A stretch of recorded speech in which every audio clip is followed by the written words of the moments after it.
Kev, I am lamenting so many things right now. Just like what? Like really, can we just not go through this week? Can we just like have a repeat of last week? Just scrounge for supplies, looking for blood plagues. You know that's not in the bylaws, right? Kev, you know if it was me, right? As much as I hate to do it sometimes, I would do this show 4 times a month as opposed to breaking it up and playing a video game.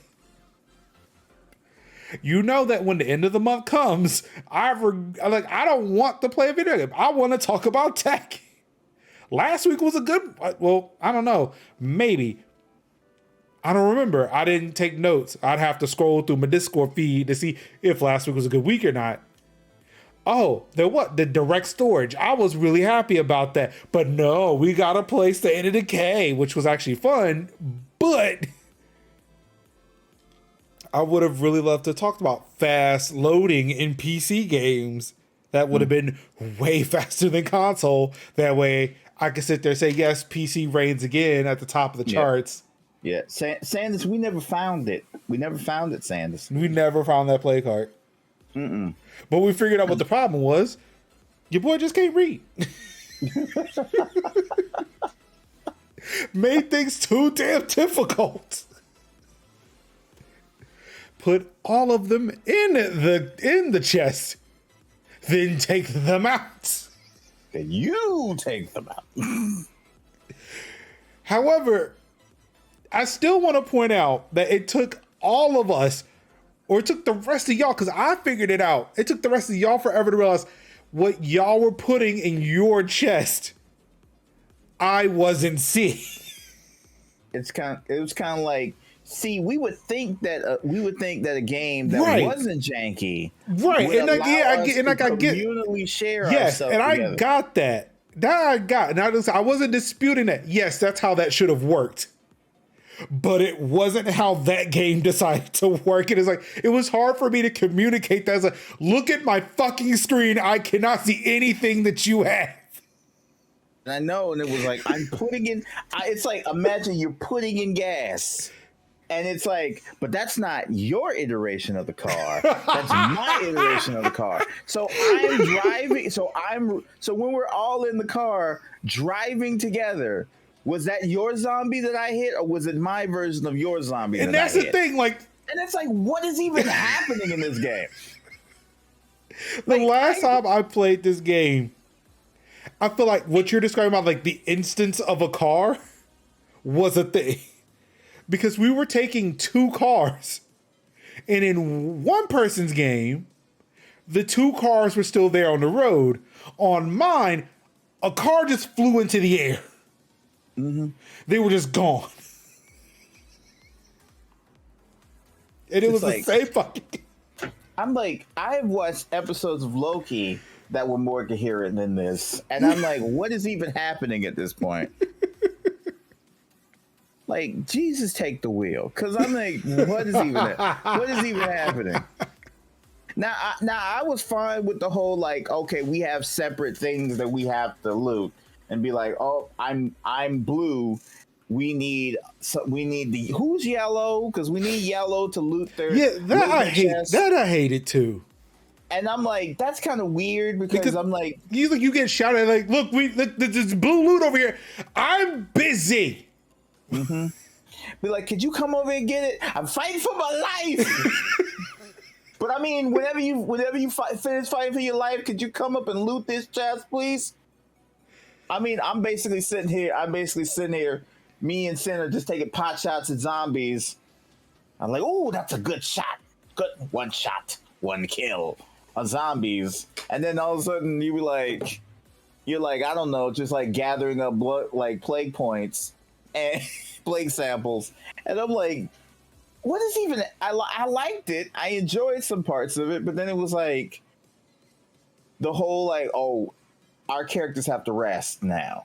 And I'm like, well, can't we just go to sleep? No. somebody's got to go to sleep. So it's basically like the tag in system. And then you got to remember, like, all right, you like these weapons, you need to take them off of this character because then you don't get like. Lost my damn sniper rifle for a good half of that game. First, I'm a Latinx doctor. Now I'm an old middle-aged white woman, and I'm that person has to go to sleep because now I've got to be the middle-aged white woman, and then that white woman has to sleep. Then I got to go back to the doctor. Or the fact that Sydney and I chose the same fucking character but two different names. Both of them had the fucking blood plague, and we couldn't heal. We could only heal but one of them. Yeah. Oh my god. Like, it would be fine if it was like, it's a zombie game and we all have to play a scenario within this particular scenario. That would be cool. But it is kind of weird that we cannot just be like, all right, let's get a good night's sleep and then wake back up. And then we're still the people that we're scenarios. We have to swap out characters. Yeah, that was a little weird. Still fun. Still pretty fun. Yeah, so much fun that we're coming back to it this month. Yeah. Anywho. I'm yellow. Yeah. Someone has to make a game just so Kev can do the call outs. One shot, one kill. Toasty. Thank you.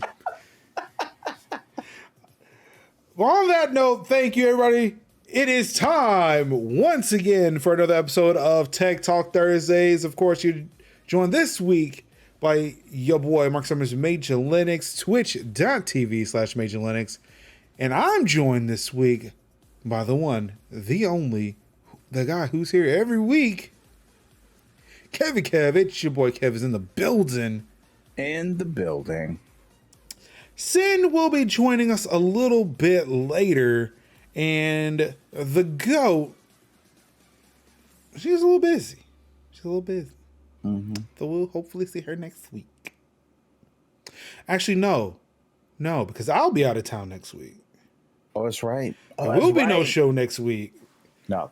Because, I have to travel to a place that everybody wants to go to but me. But because I love my family, I will go.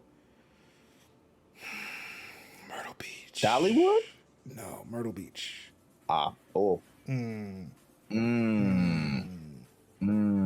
just Daytona. That's just Daytona Beach of South Carolina. I'm here for the road trip though. That's what this is. I just want the road trip. Even though it'll be at night, because I have to be somewhere to work the next day. Yeah. See, that's day trip? See, I live that sysadmin as a service life, so yeah. And then my wife, she works Thursday. She has to go into the office Thursday, so yeah, the earliest we can leave is like Thursday night. Okay. I like rent a system, but see that's like saying janitor. I want to say custodial engineer. I am sysadmin as a service. I like that. It just sounds better. On that note, yeah, I think we have made some agreements that we're going to try to cut off the preamble as much as we can. We talked about last week, so hey, that's enough. We're getting some of this news here. Of course, we got some Apple updates that aren't really updating, or not updating equally for everybody. Some moving, some shaking, and some deals. Let's start off with this bit here. Apple fixes multiple zero-day exploits in iOS 15.4.1 and macOS 12.3.1. However, with these updates, wait, is it this one? Oh, yep, I was out of order. There we go. With this update, Apple, while they have fixed those updates in Monterey, those who were still on later versions of macOS, Big Sur and Catalina, those zero-day exploits that were fixed, in the most recent version of macOS are not fixed in later versions, which means if you are still running later versions of macOS, good luck. Just good luck. I'm sorry. May the odds be ever in your favor. Yeah. This is kind of it's kind of a sticking point for Apple because they are known to at least support a few older releases of their OSs, especially when it comes to like 0-day exploits. So yeah, this seems kind of odd that they did not patch the older versions yet. They may still be working on it. They may be coming out at a later date. So if you are using the older versions of macOS, please still be a little bit careful when, you know, clicking around, doing your thing. As Ruin says, it may be time to take your Mac offline. I doubt it, but I mean, hey, just be careful out there. macOS 12.13.1 fixes bug affecting game controllers and other Bluetooth devices. Bluetooth devices such as game controllers may disconnect from your Mac after playing audio through some Beats headphones, which seems like a very, very odd bug to have. That's a very specific bug. Yeah. Just Beats? Just Beats. Just Beats. Not the Sonys? Not the Microsoft Surface headphones? Oh, wait. These are my Astro A40s, and they're wired. Mm-hmm. Yeah. my Panasonic joints, my Panasonic RP-8 HTs. or even AirPods, for that matter. Like, they're essentially the same at this point. Just Beats. Okay.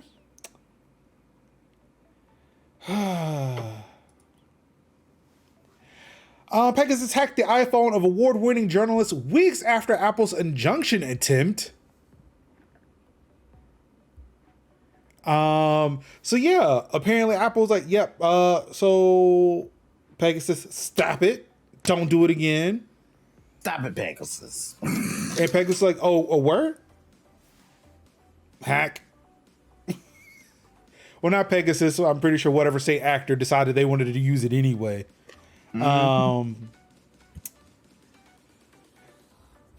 Let's see. Investigators say they found evidence that a Jordanian journalist and human rights defender's iPhone was hacked with Pegasus spyware just weeks after Apple sued the spyware makers NSO Group to stop it from targeting Apple's customers.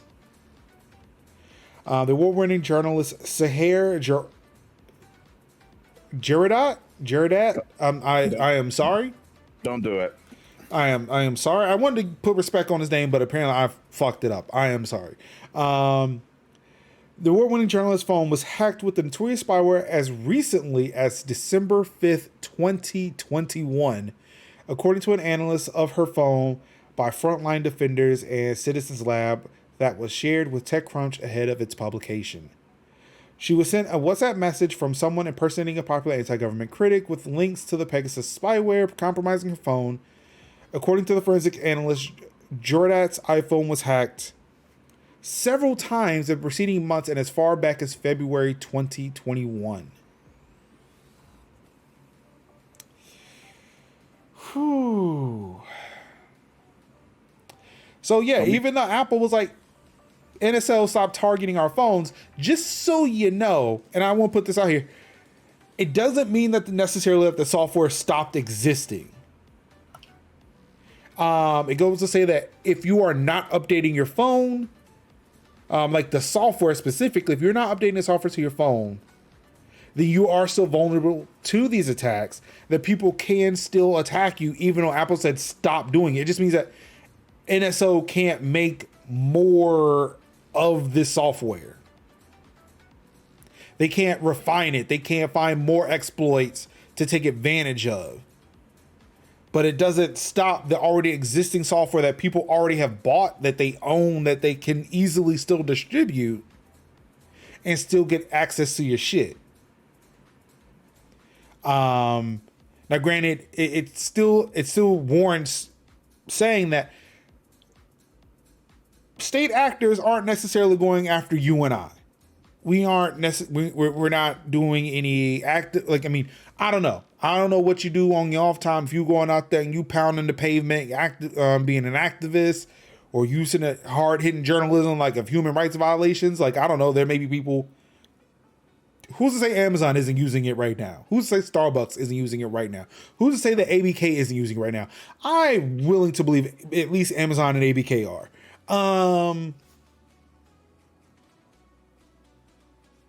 It's the thing of, if you are not a person who, if you were somebody who is actively fighting that fight, it would behoove you to update your shit. Yeah. Speaking of which, it was something I shared with with the group over the weekend.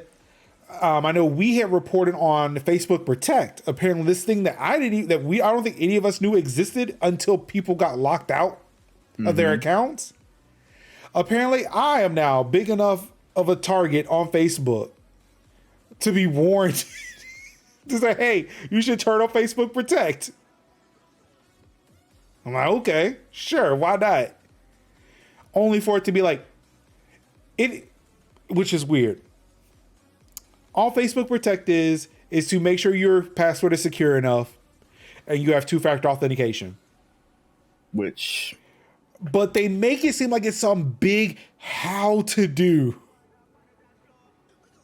Like a big, you must prepare yourself. Right, and it's like, I went through the stuff, like, yeah, okay. Let's see. Doesn't look like you've been hacked yet. Your password's secure. You already have two-factor. Okay, you're good. Like,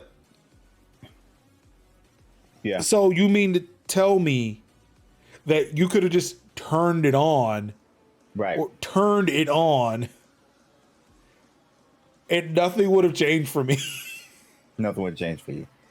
Yeah. Oh, it was kind of like the thing that I had mentioned about the site Keymailer, where a particular person was like, I was hacked, and it was the site that did it, and it was only brought to the attention, basically the site made a thing that said, hey, no, that didn't happen. We checked both sides. We can't do it. It's not really, you don't give us your password. Yeah, it's the thing authentication. It's authentication. It's authorization. Yeah, it's the thing of like what. So I created a kind of like a online family album. We had a family reunion on Sunday, right?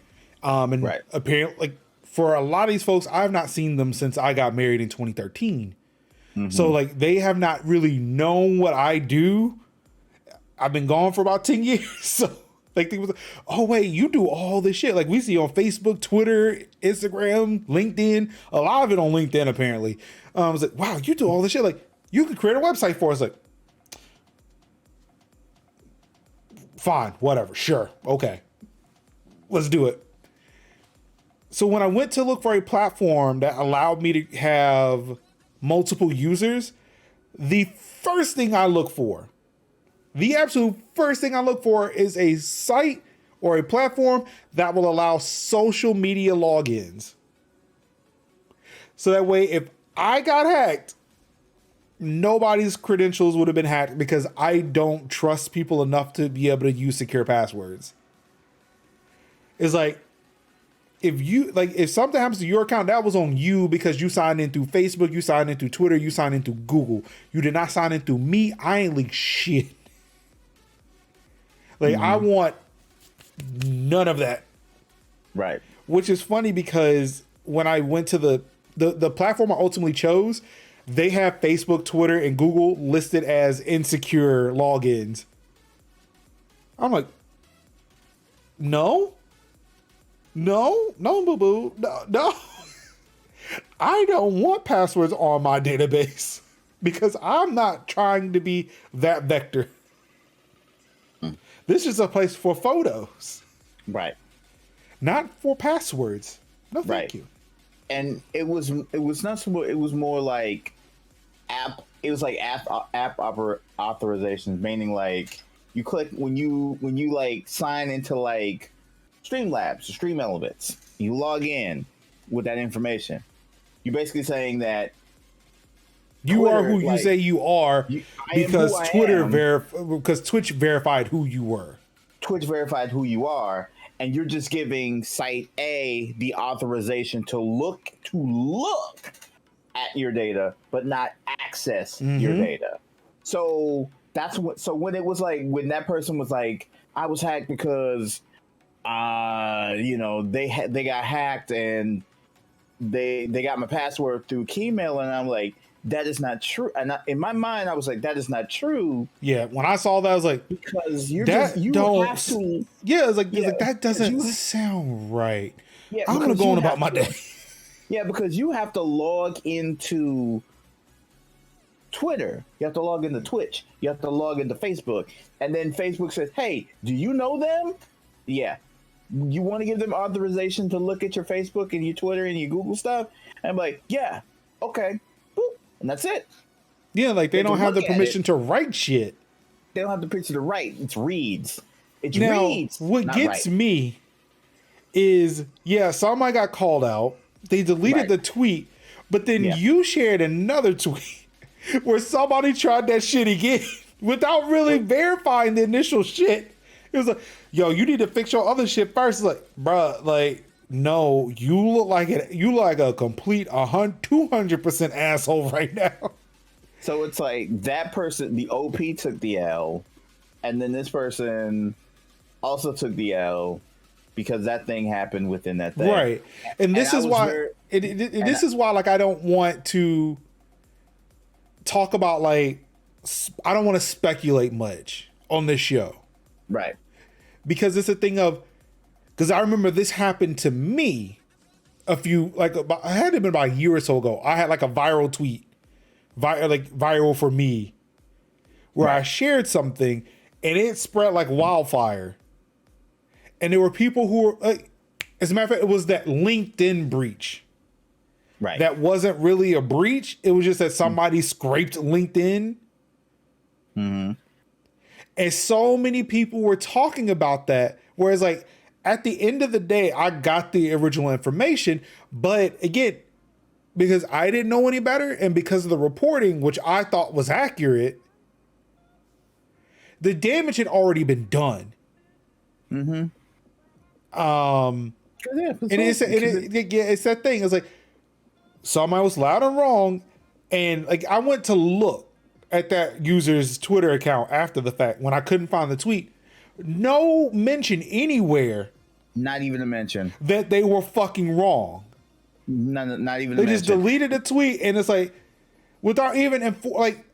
I wish that influencers understood what platforms they have.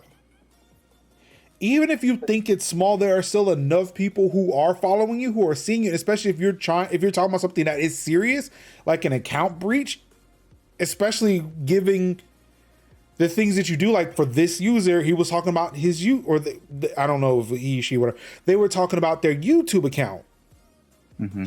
There are people who are following them, including the person who was loud and wrong the second time, who followed and sit there and thought, oh no, Keymailer is hacking into people's YouTube accounts, or there's a breach. There's a security breach.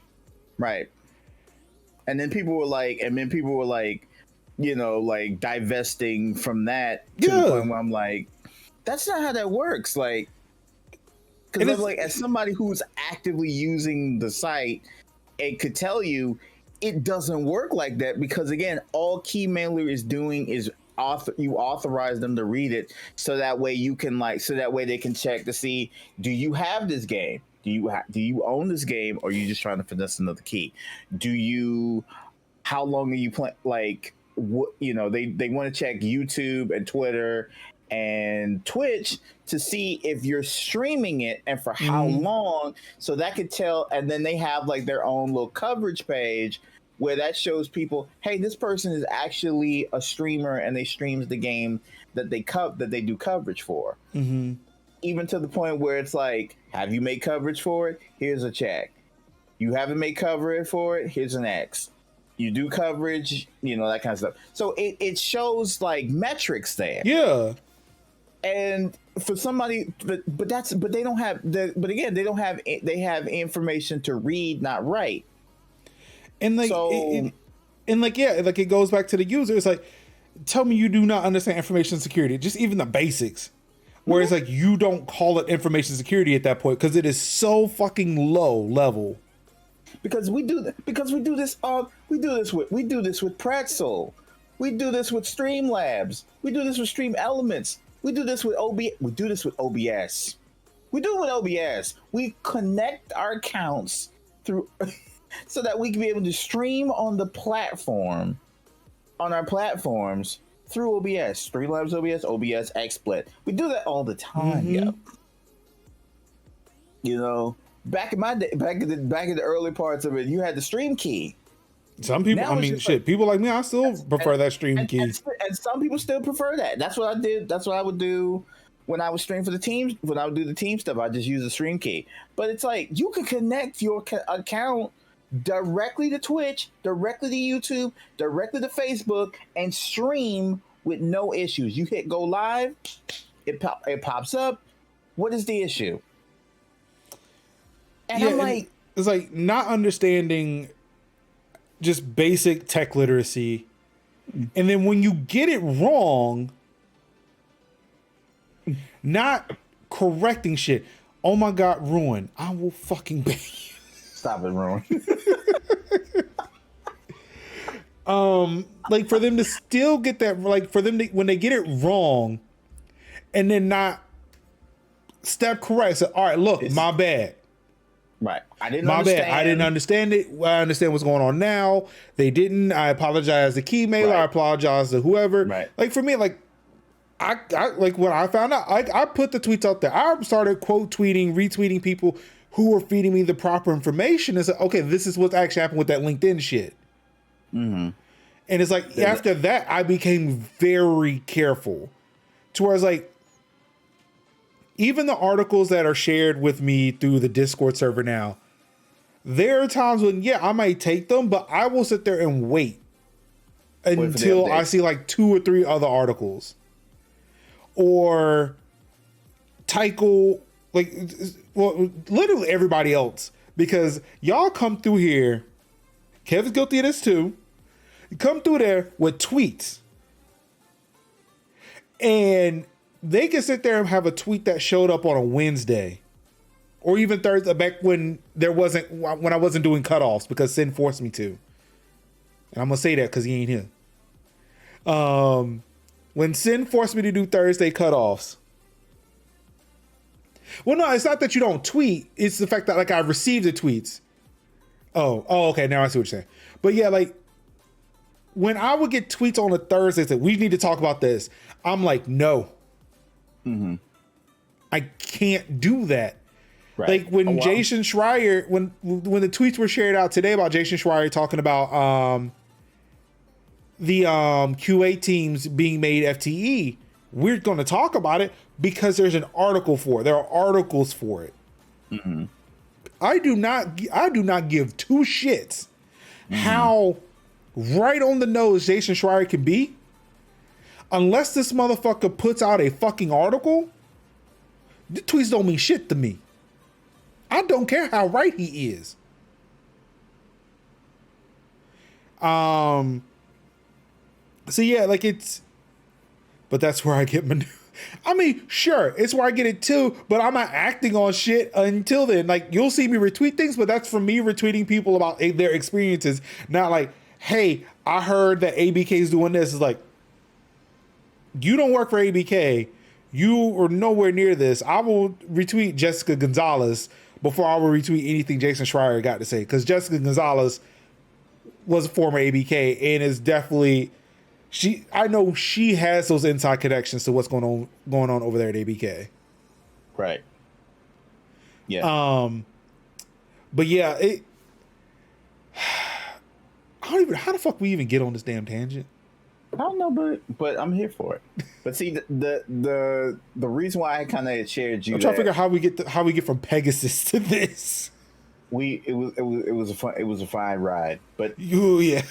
yeah, but with the understanding of the key mailer thing was like it was more or less like it was most of the time it's like I know either when we're going to talk about it, I know we're going to have that, but I'm like most of the time it's like look at this.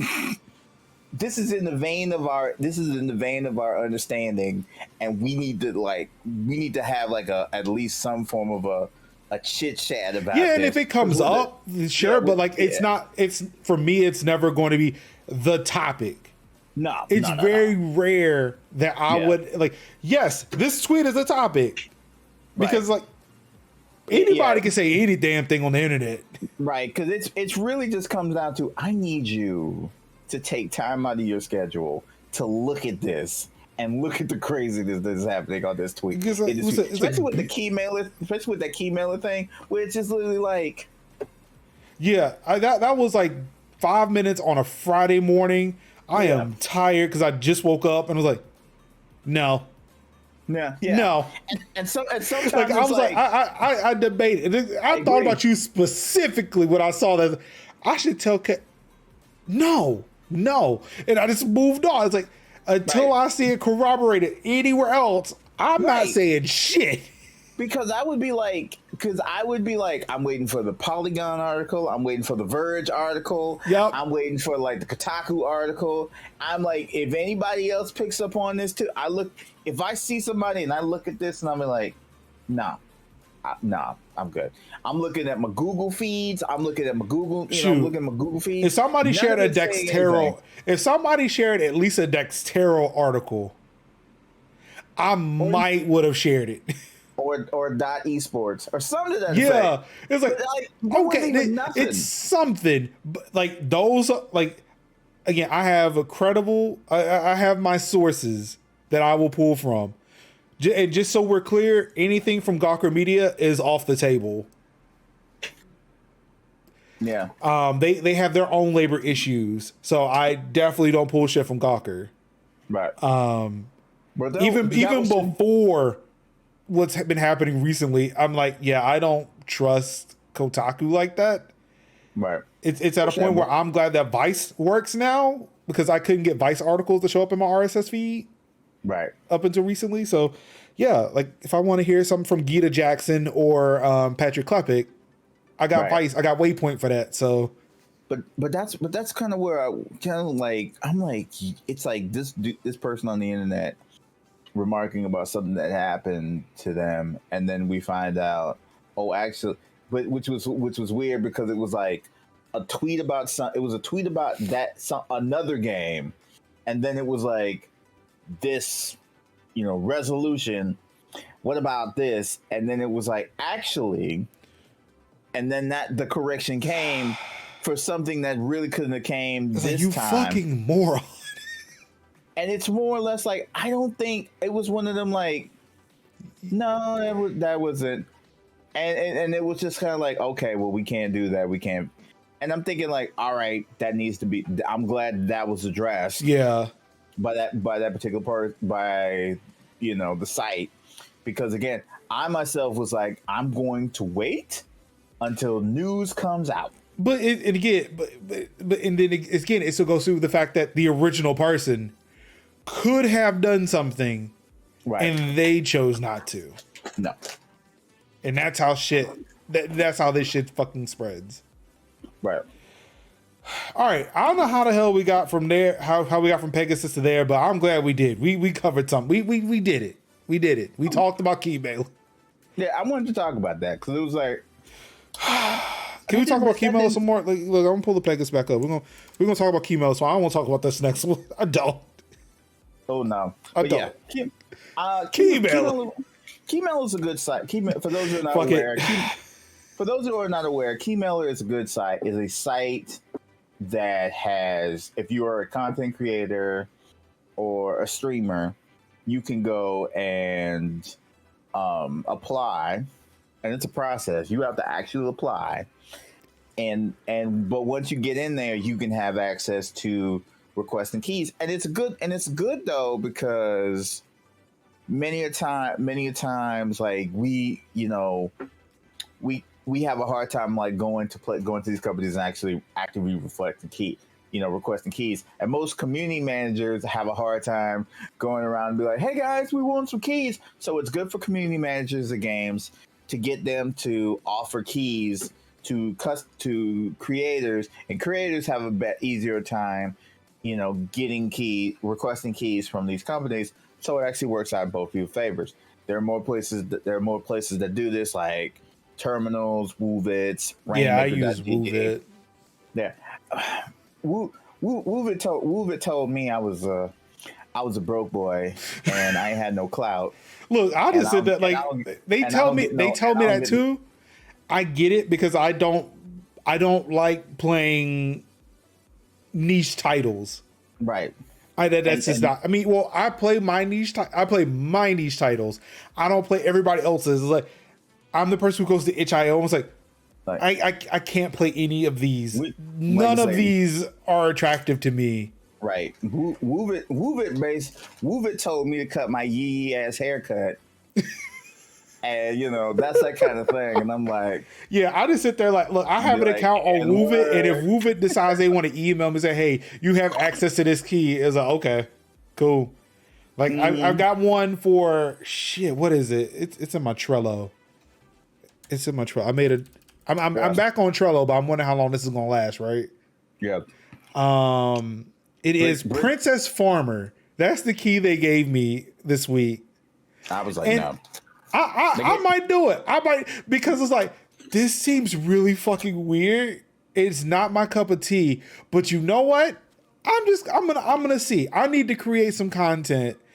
I'm in a mood right now where it's like I feel good about things. Sure, why not? Let's just do it. If it gives me at least 30 minutes to not think about this fuck stick over here, I'm all for it. Of course, the fuck stick I'm talking about, for those who are not watching the video, which again I recommend that you do, youtube.com/MajorLinux. Check the Tech Talk Thursdays playlist. Of course, you can watch us live Thursdays 8:00 p.m. Eastern on twitch.tv/MajorLinux. And hey, as much as I do not want to tell you to go here, they're the only place that does it. If you subscribe to the podcast on Spotify, we do have video podcasts. We do have video podcasts on Spotify. Q Miller is my best friend. Kilo my best friend. Trello my best friend too. What's going on, Miss Brett? How you doing? I'm trying. I'm like, look. I will show you. I will show you real quick. I'm delaying. I'm delaying the inevitable here. But yeah, here's my Trello. I got things going on. There are some open source projects I want to work on, but that's going to cost me some money and servers. But hey, shout out to Tycho for suggesting some of this stuff here. But yeah, some of the stuff is video stuff, other project stuff. But yeah, I'm trying to get better about it. I'm trying to get better about getting some projects and stuff done for Major's house. What hurt, Ruin? What hurt? Because you hurt me. You hurt me quite often, sir. Okay, let's do it. Tesla CEO Elon Musk buys a near 10% stake in Twitter. Felt the praise and did stolen. Well, Ruin. Because again, you've not hurt me enough for me to call you Sanders. Because I still feel like that's just me calling your first name like your mama. Ruin. If you want to suggest an open source project for me to try out, you know where the channel is on Discord. Yep. It's there.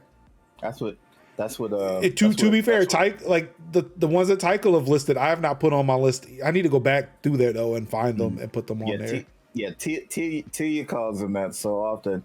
I started calling them. I started saying it because, and then it's like he never told me to stop calling them that, so I just kept going. It's like, one, I feel like I have not earned the right. Two, he is not pissing me off enough. So yes, this week they never called me by my new name. Wait, what's the new name? What's the new name? Is it Ruin? Were you Sanders before? Like, I'm confused. I've only known you as Ruin. Oh, so Ruin is the new name. Mm-hmm. Okay. Yeah. So I don't think I've ever known you as Sanders. So. And then when I do the shout outs, I always say like Sanders of Real Nation Run.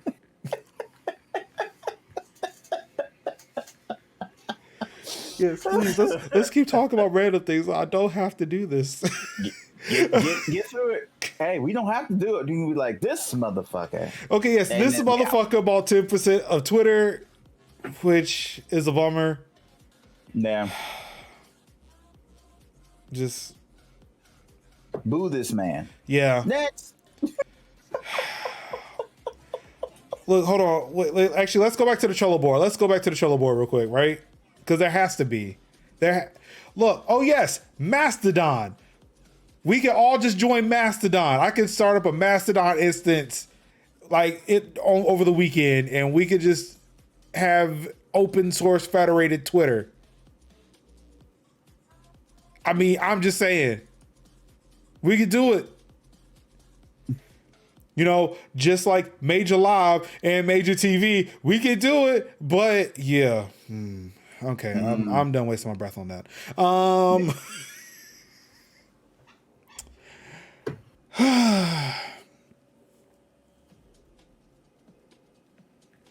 I am excited for this, but nobody else seems to be. Twitter is finally adding an edit button. It's been too long. Like people have lost excitement. I've never lost excitement. For every mistyped tweet, I've always wanted an edit button. As much as I've been like an edit button would have been lovely when the homie St. Clinton was like, when I misspelled mowing in the moving my lawn. And so it was like, so Clinton was like, oh, where are you moving your lawn to? Which particular neighborhood? And I'm like, what? Oh gosh. Edit button would have been really good that day. See? Again, I understand the trepidation that will come with an edit button. I get it. Right. Again, we've also seen platforms that handle it very well, that let you know that tweets have been edited. And like I've said before we lose our shit over this, before we say this, okay, Elon bought a fucking 10%, and then he put a poll out, says, do you want an edit button? And now Twitter says they're making edit buttons. One, they've been developing this shit for a while. Right. It seems like Twitter has had bigger problems that they need to deal with, so they're probably dealing with that. Edit button is not on the top of the list. I get that. There are literal fucking Nazis on the platform.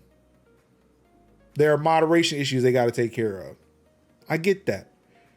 It would be nice if they implemented an edit button, and I only call for the edit button when there isn't other shit happening currently.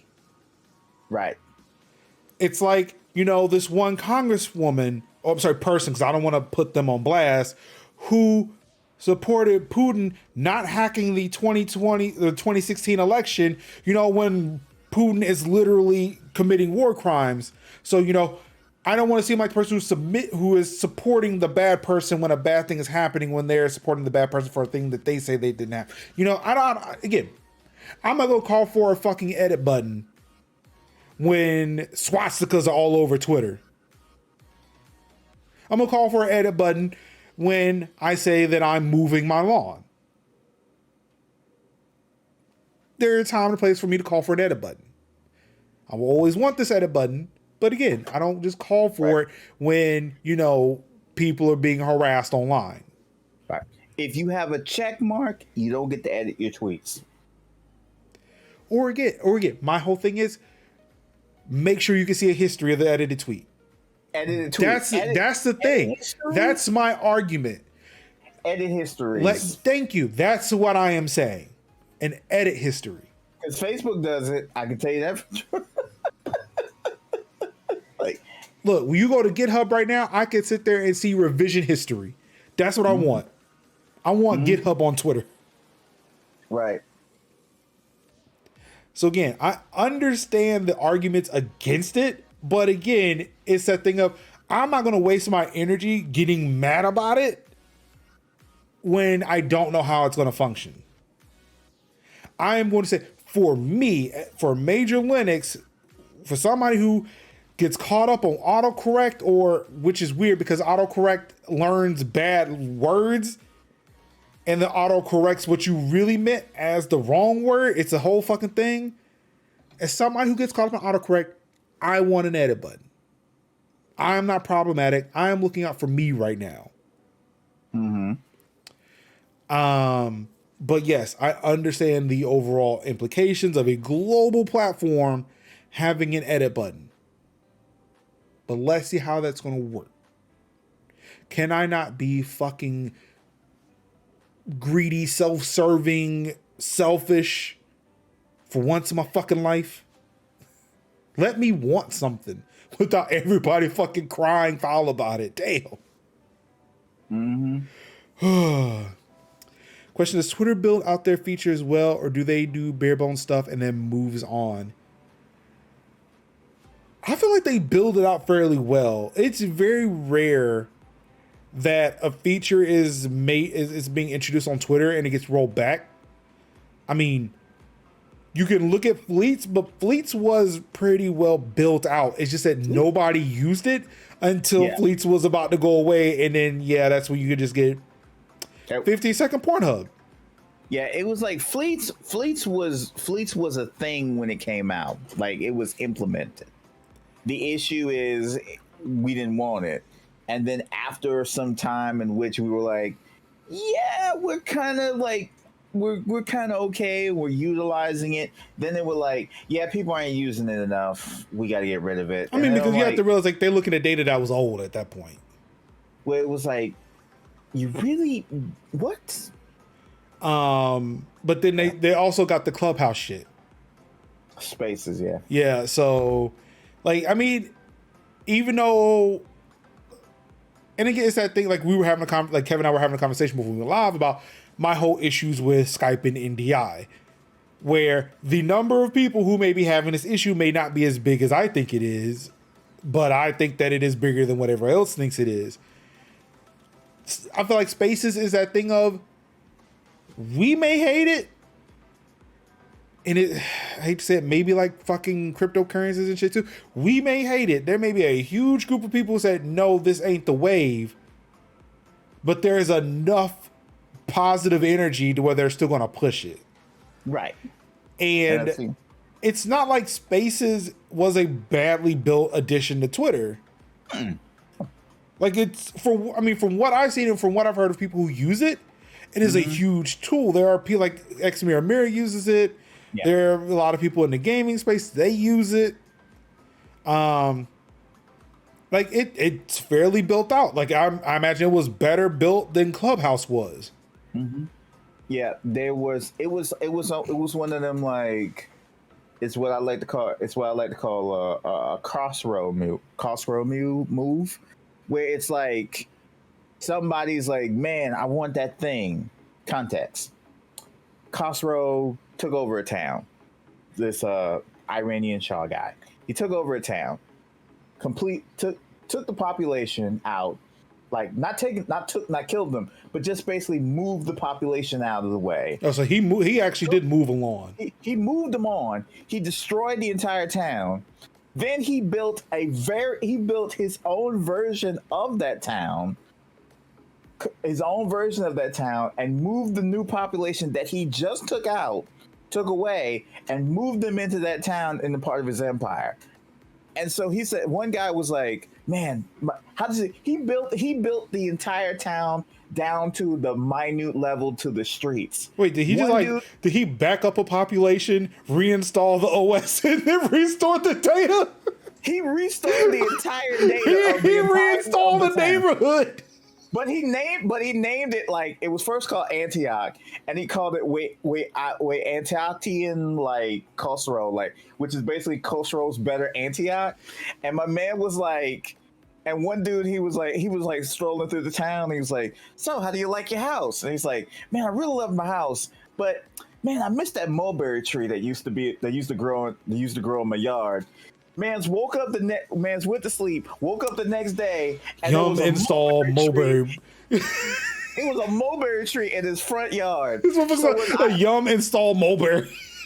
Yeah, Yum install mulberry. Yeah, backslash and. so he puts it. So I say that to say this: when people were like, "Man, spaces are great," but I would really love if we could record our spaces.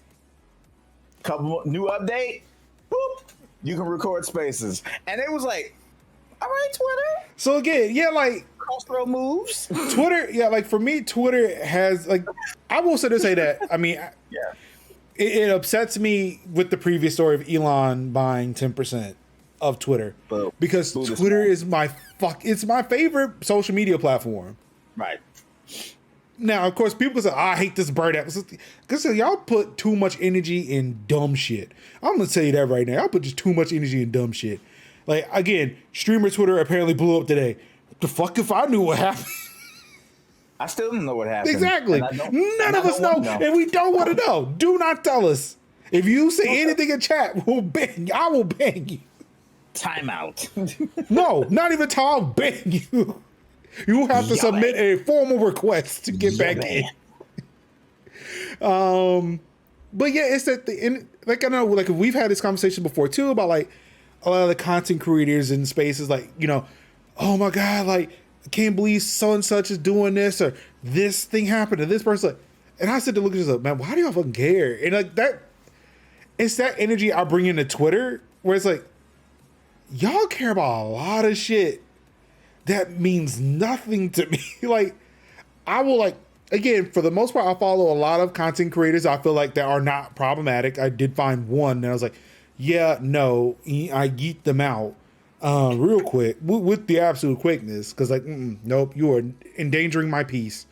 But yeah, it's like with social media, like I get the whole echo, like the what's the echo chamber.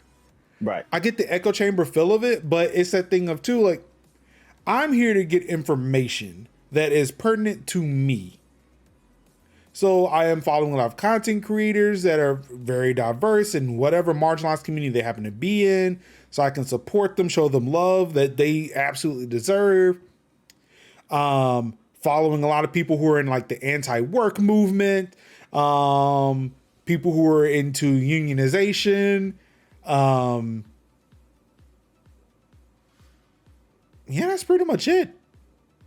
And then like every year I fucking like y'all really just look at the people I follow, and that number is suspiciously low for the amount of time I've been on Twitter. And I am wondering one day if somebody's gonna call me on that shit. Like how is it that you have double-digit followers on Twitter? What did you do? How is this even a thing? It's like, because at the beginning of the fucking year for a whole last month, I do not follow anybody. And I sit there on January 1, I will do Marie Kondo of my Twitter follow, of the people I follow. Does this account bring me joy? No? Pow, you're gone. Now, if it's somebody mutual, somebody that I, admire, it's like, okay, eventually we'll find our paths will cross again. I will follow you February 1. But at least for January, if I don't have that deep connection, if I don't know who the fuck you are, you're gone. Kev will always be there. Unless Kev comes over and stabs me or something. And then, well, that's another situation for another day.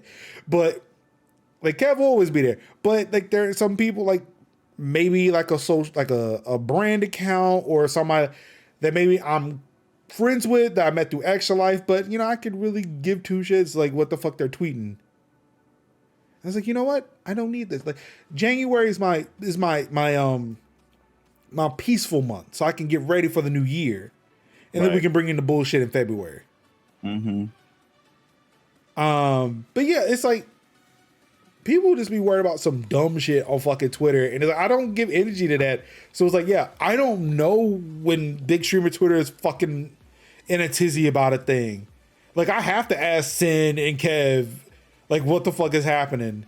Like, maybe I found it through TikTok, but I feel like now I have fucked my TikTok algorithm to where it's like, it's at this point, because I follow so many content creators do stream, like the stream elements shit, that it's mostly Twitch clips now.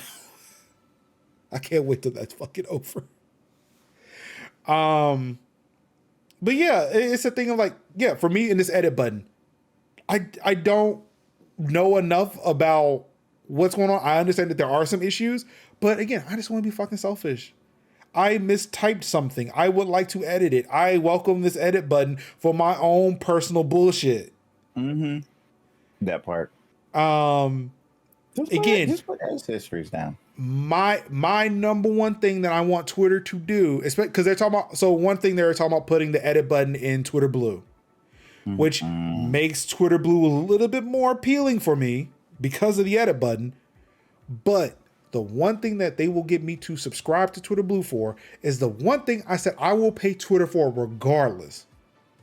And that is to remove the fucking ads.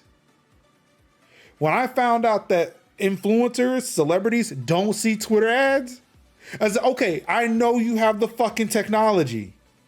I will pay you for it. Give it to me. Mm-hmm. I will sub to Twitter to not see ads. Now. Oh my God. That's just it. I will sub to Twitter Blue if they gave me no ads and told me I couldn't even delete tweets. If every dumb thing I said has to live on Twitter in perpetuity, but I don't get ads and I have to pay them $5 for that, I will do it. Keep in mind too that most of the shit I say on Twitter, I don't care if anybody sees it. So it's like, whatever. Okay, anyway. If I run for office and they run this, so you said this, like, okay, that's how I felt that day. You know, opinions change. Mm-hmm. I mean, sure, people won't see it that way, but I don't care. Honestly, I'm at a point where I do not give a fuck anymore. Let's see here. Hold on, I'm gonna take a quick little break right here. I'm gonna switch because there's something here that I want to make sure I see. Oh, so wow! I actually clicked this every time. So I mean, you are more than welcome. So I feel like he's watching the stream. He's more than welcome to join in whenever he wants. No, nobody's stopping. Whatsoever. See, I knew he was there. I sensed it. Just like love, he's always what do you there. mean? Anka does it all the time. Anything to be missed. Anka does it all the time. Anka does it in the midst of the stream. You remember I saw that body and I was like, what the fuck is happening? Scared the shit out of me. You can interrupt whenever you want. That's what I was waiting on. I mean, sure, but I'm also like, not Anka. We're trying to like have some continuity here. Anka pops up and it's like, Anka! like it was a cheers, like, Anka! Oh, wait, hold on. I got it. Anka! Greetings and salutations. Hello. What did you say? I heard y'all were talking about some mess on that subject that I was just kind of like came in at the right time. Chef's kiss. Which topic? Don't do it. Not today, no. Satan. I need to make sure. Like, look, is it the one I said I will ban people over? You have to submit a formal request to get back. No, you literally just talked about it. So we're good. Oh wait, wrong one. We are good. There's a note next to it that says, "I will not be talking about this week." Oh, okay. So tangentially related to that. Yes. The amounts of energy that people put into a thing that I will never understand. I will wait. Let's see the final product. I've been looking like, nope. Do not engage. I mean, there was enough engagement on the server earlier this week, so yeah, I mean, some engagement, but also like this is something that we've been talking about now for the better part of a year. Mm-hmm. Yeah, there was something that They've been happened. they've been at this for a minute. Mm-hmm. But I'm just saying, just give me ads. Just give me ads. You give me an ad-free version. Do whatever. Do whatever you want. No, I don't give a shit. I just don't want to see ads on Twitter. Mm-hmm. That's all I want. You're just like, all I've ever wanted. All I ever can we wanted. just talk about Major and the ad crusade? Major is just like, tell me where to give you the dollars and cents required that I don't have to see anyone asking me if I want something, when I want something, or how I want something. I will let you know. I will let you know. Mm-hmm. Honestly speaking, the thing that's most irritating about ads is that I see ads for things I don't care about buying. Yeah. Unless I'm on Instagram. Instagram knows. Instagram will be like clothing. Instagram used to know. Like for me, it's still relevant. Clothing, gadgets, journals, the end. Instagram used to know, and I think this show has ruined it for me. You're welcome. Because we talk so much about NFTs and crypto that's all I'm getting on fucking Instagram. NFTs, crypto, Forex, and fucking trading cards. I don't even know where the fuck that came from. You know what I see? I see gadgets, Bigfoot Bay, and cute baby videos. That's all I get now. Well, I mean, wait, you get baby videos and ads? No, I mean gadgets. I'm talking about but we're talking about ads specifically, like the type of ads you're getting served on Instagram. I'm not getting no bad ads. I'm not really getting no bad ads. In the runs. It's more like, oh, that's cool. Swip. Let's see. Oh, that's cool. Do this Swoop. right the fuck now. Actually, no, it's really hard because I probably have to click through enough of the stories to eventually get to one of those. And use that see like cool gadget videos and be like, use it with the song. To see Mulet. Yeah, nope. Mm-mm. I'll just be like, that's like, oh, that's a cool way to chop broccoli. Nope. Nice. Nope. Like, see none of those. None. And I am upset. Though, okay, so you know what I'm going to start getting, and I know that I'm going to get it because of what I did on Instagram yesterday?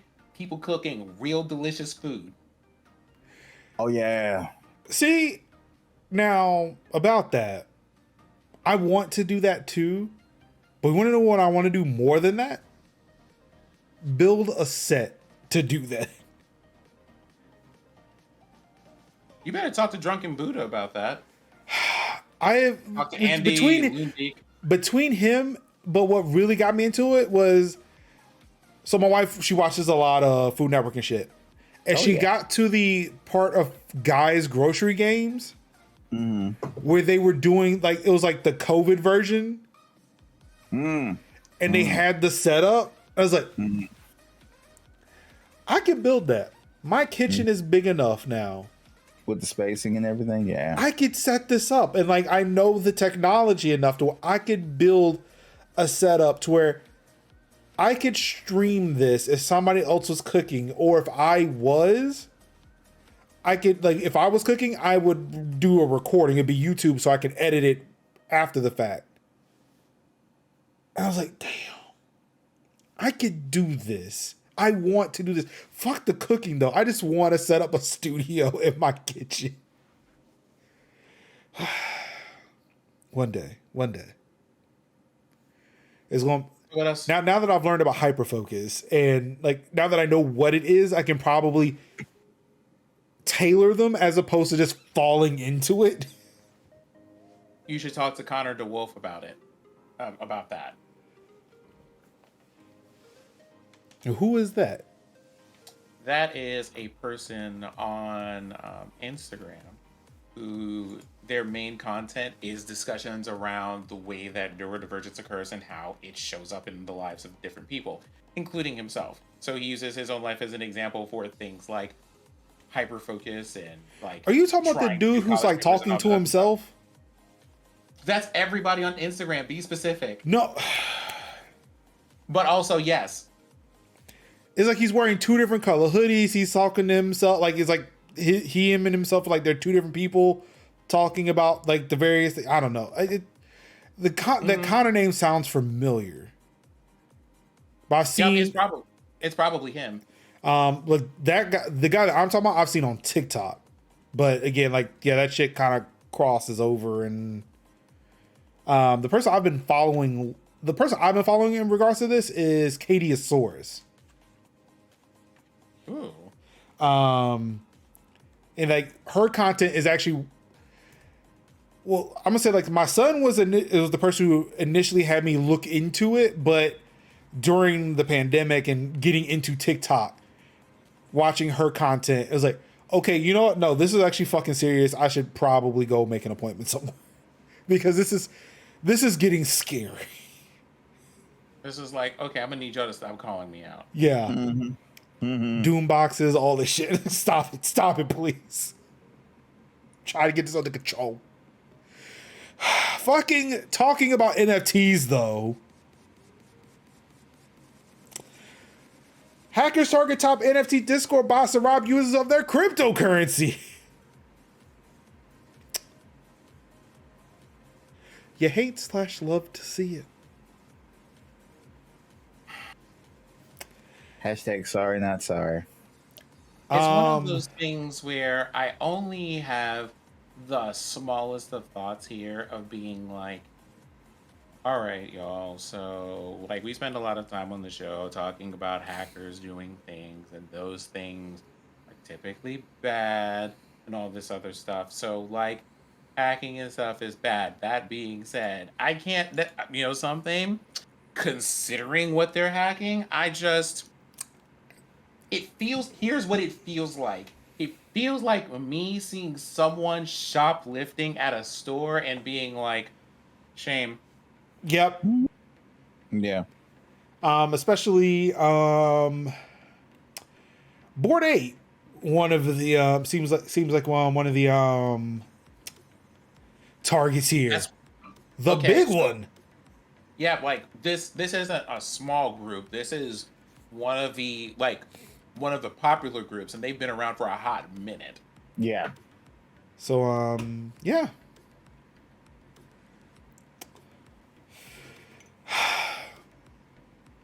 Shame. I'm just saying, for someone who's decentralized, you think you would invest in more security, but you want to know what? But that's not decentralization. I'm gonna drink water and mind my business. I go drink water. Your decentralization will get them that money back. Yeah. Mm-hmm. It's almost like I said before, months ago, maybe even about a year at this point. I feel like these people who are saying decentralization don't actually know what decentralization means in a literal sense. But again, because language is fluid, you could say a word, apply a different definition, and then that word also includes the second definition, which will be contrary. People who are closest to the technology probably do, but I would say like the common person who says decentralized has no idea what that means. I mean, it's just like literally. Like literally now has both literally and figuratively as the definition of literally. So since we're talking about this whole thing, let's get into the fact that I do believe there are talks underway for a literal whole country to mint an official NFT. Oh yeah, the UK. Did we talk about that? No, because that's celebrating NFTs in my opinion. Well, no, like it's one of those things that I want to point that out. Also, the US is looking into it. Well, they're not doing an NFT, but I think they're looking at a digital dollar. Yeah. But it's one of those things of which is it's basically like that. So yeah, they're minting a cryptocurrency. So it's the thing of being like, when you see news like this, about things with people who have been around for ages still getting clapped up in these streets on the most basic of security premises, and then people are just like, let's just go ahead and do this at a national level. It's one of those, y'all need to pay attention to some stuff. But also, because we're talking about it, here's the thing. Your country can't mint a decentralized currency because that's not how it works. Literally. It is once the government literally goes, let's create one of these, the game's over. It's a wrap. Maybe that's the point. If it's basically the point, I need them to go ahead and put the fast forward button on this because they're taking too long. It's like it's a thing of like I don't think the government. I don't think world governments are that damn smart. But what if? See, the thing is, what if Joe Biden actually does have a plan here? It's basically the double-edged part of it, where it definitely makes the whole thing unappealing if we're like, oh, we're country, we're nation, and we're creating our own. It's screaming of mom place. and dad joining Facebook. That part. it really is, And that's what I want. Please. The thing that I don't like about it, it's a two-edged sword. On the one hand, whatever nefarious things people are going to be using it for are going to have to come to an end pretty quickly because people are going to have a reckoning about it. It's backed by the law enforcement of a country. You can't just roll up on somebody like that. What I don't like about it, though, is that the more legitimate it becomes, the harder it is to just get people to just leave the whole idea alone. Yeah, that's the part. Yeah. And so you get both of those things in there. On the one hand, the stuff that people intended it to be for, like, y'all aren't going to be able to play like that anymore because it relied on people only having a certain level of knowledge about it. Now that's just going, and like it being unregulated. Once the government gets involved, they have to regulate the shit out of everything. Right, and it'd be a more securely backed currency because everybody using Dogecoin. Yeah, which defeats the purpose of decentralization. I swear, it is like, how did they not get this? Yeah, because it's like once you add security to it, it's not centralized.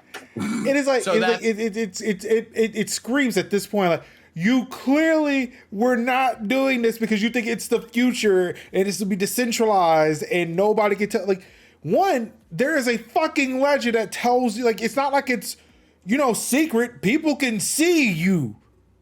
This is the whole point of this ledger, the whole point of the blockchain, so people can see you do this.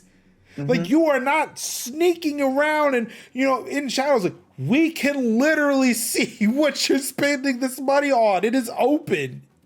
Have you ever had a person who thought, my superpower must be invisibility, but it only works if I'm not looking at people and they're not looking at me at the same time? Oh, you mean the Emperor's New Clothes? Oh, you mean Mystery Man? Mystery Man, that's the one. I didn't see that movie, but I get the old children's book. That was Kells Mitchell's best, like one of the best parts right there. Where it was like, I'm invisible, but only when no one looks at me. And nobody thought it worked until he did it. But it did work because nobody looked at him and he turned invisible and it was a whole deal about it. So that would infuriate the shit out of me for so many reasons. But it's one of those things where it's just, you see something and people don't think about things don't think things all the way through. They don't think about, some people are just like, at the higher levels of the people who have like the excess money and whatever to spend on this, are just like, you gotta, break a few eggs to make an omelet or whatever. But for the people who have invested to it, who are like me, you, and Major, it's like, yeah, so what does this investment mean? Because now I've just like poured all this stuff into it and it's going to evaporate or be absorbed by the government. Does that suddenly mean it gets taxed now? Because that's something that we're working on here. So for y'all to be aware, which is another thing. Yeah, like my physical dollar is being taxed. I don't need to be taxed again. Right. So like that's like, it's just this whole list of things, and all of it just seems to be people thought it was a really good idea. They got a whole bunch of people. Well, somebody thought it was a good idea, or at least a good idea to get other people to buy into. Right. People who have, the people who got into it earliest are going to get what they need to get and get out, and people are going to be left holding the bag. I mean, Ruin, in that case, like you can substitute Ethereum with any stock ticker at this point, and it will be the same damn thing. With expediency. With less volatility. Oh yeah, with less volatility. Sorry, went the other way. With Ethereum, it is like with increased velocity and volatility. Like I say, with stocks, you wouldn't lose like 1,000% of its value, almost double and triple and quadruple the value of something in 5 seconds. It'll at least take a month for that. It would take a month for that. Also, I mean, unless you shorted GameStop that one time. I'm also going to say this because people have said this for as long as this conversation has been happening, and I am happy to repeat it. Y'all should have known when the sex workers didn't buy into this that it was a bad idea. Again, when they decided Blu-ray. I don't care what anybody says. Yes. The porn industry will tell you where technology is going. When the government and the porn industry will tell you where the fuck it is going. And when neither of them got on that shit. When the adult industry was like Betamax or VHS, and the adult industry went VHS, Betamax took a hard crash. Same thing with when VHS and DVD came up. Well, I feel like that was just a natural progression. I don't know what competed with DVD. Really, that was a natural progression. Yeah, I don't think anything really competed with DVD like that. That was a natural progression because again, VHS was like on the way out. More adult movies were on DVD. Just put more, get more scenes. Double features on one disc is great. Features. It made more sense for people to be like, well, let me go get a DVD player. When the Blu-ray, like just as what Major said, HDVD, Blu-ray, we choose Blu-ray.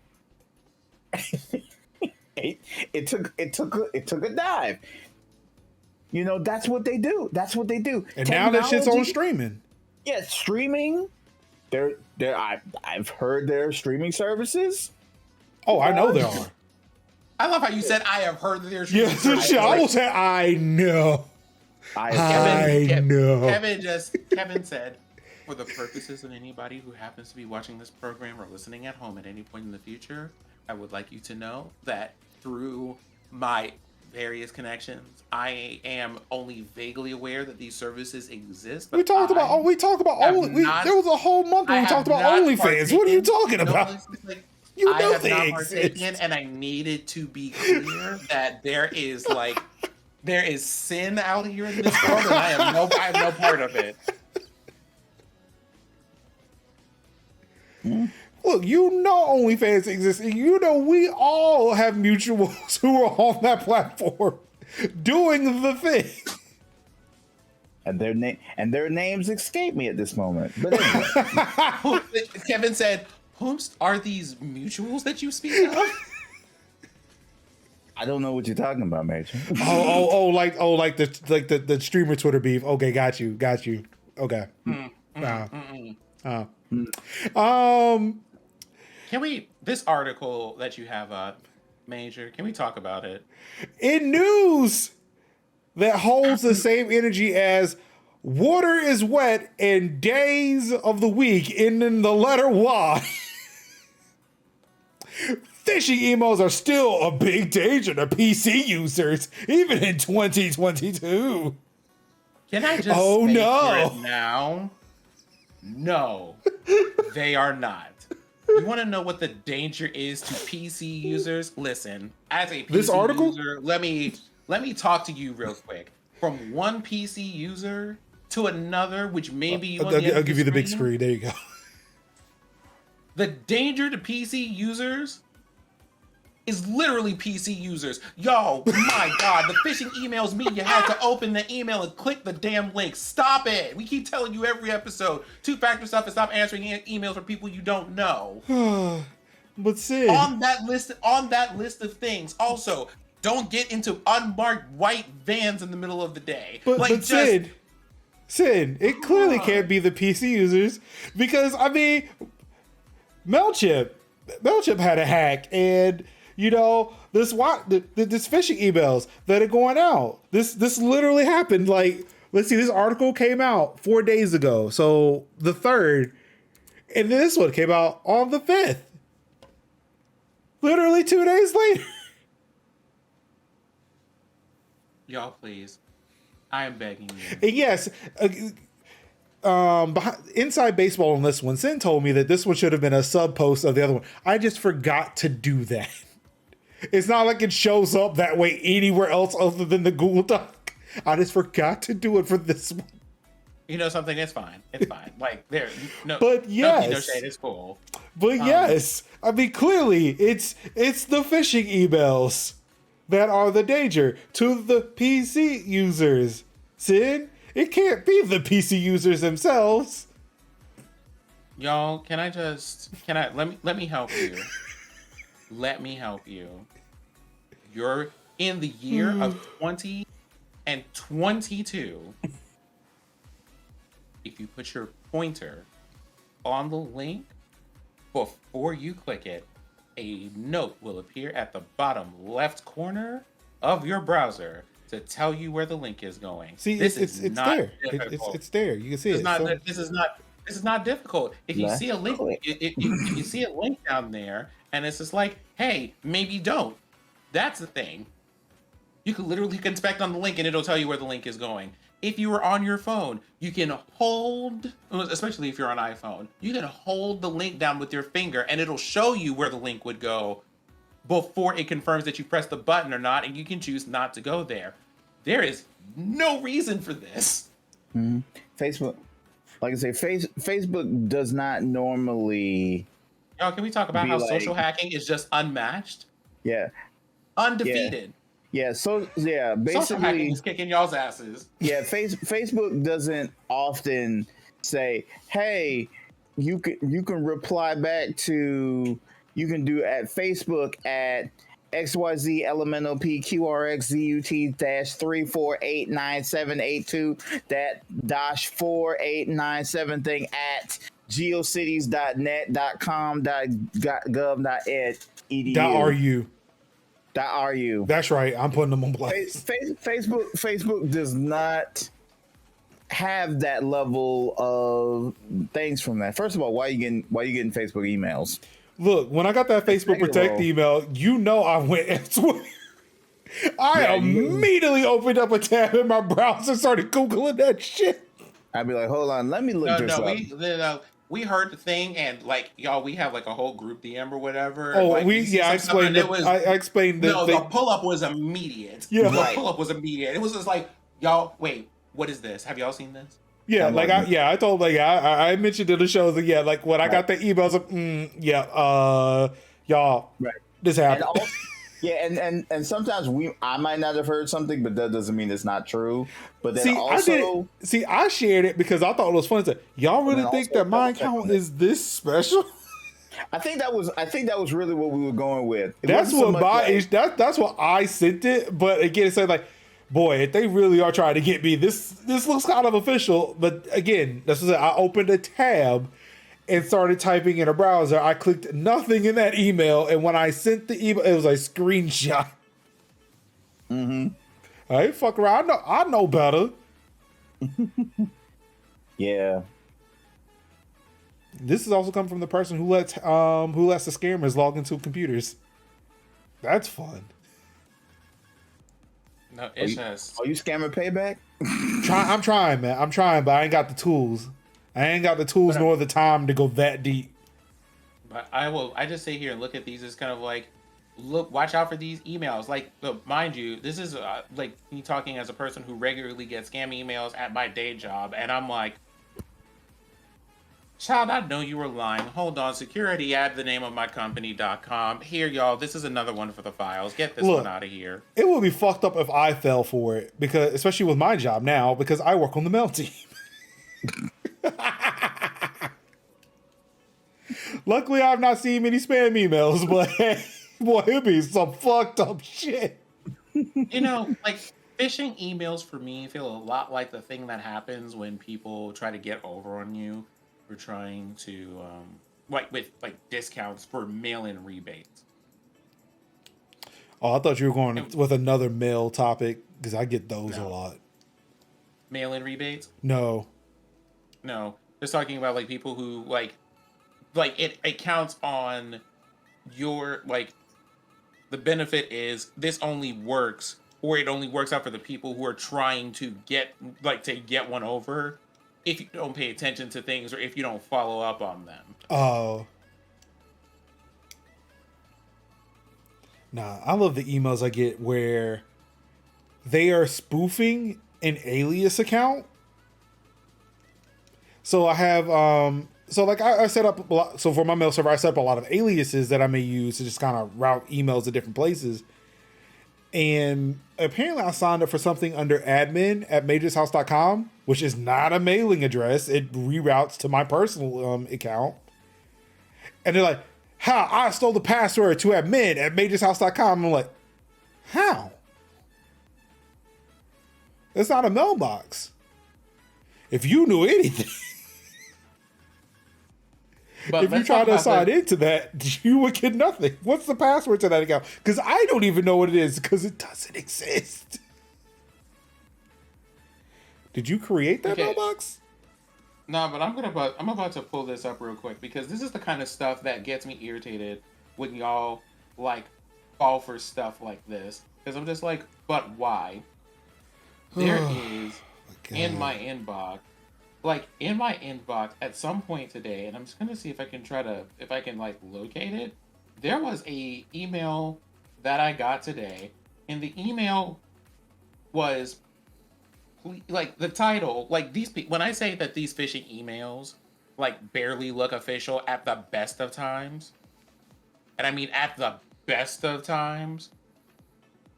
We have been trying to reach you. Please respond. And then they just literally have 10.00 addresses. As if. Y'all literally effort. Come on now. At least give me the respect I am due, and at least put a 192.168 on that bitch. How dare you? Oh yeah, I love those emails. I got access to your account, blah blah blah. I have recordings of you from your webcam on this porn site. It's a Bitcoin. Yo, when I got the first one of those, I did freak out a little bit. I was like, damn, they got me. But I was like, wait a second. I checked the source. Okay, yeah, none of this makes sense. I made a TikTok about one of them. I said, yeah, it's funny how you captured me doing anything because I use my Oculus Quest now. What can you record? There's no cameras on that. All of it's inside out. No, I remember someone sent me one of these, the first and the only time, one of the handful of times I got that.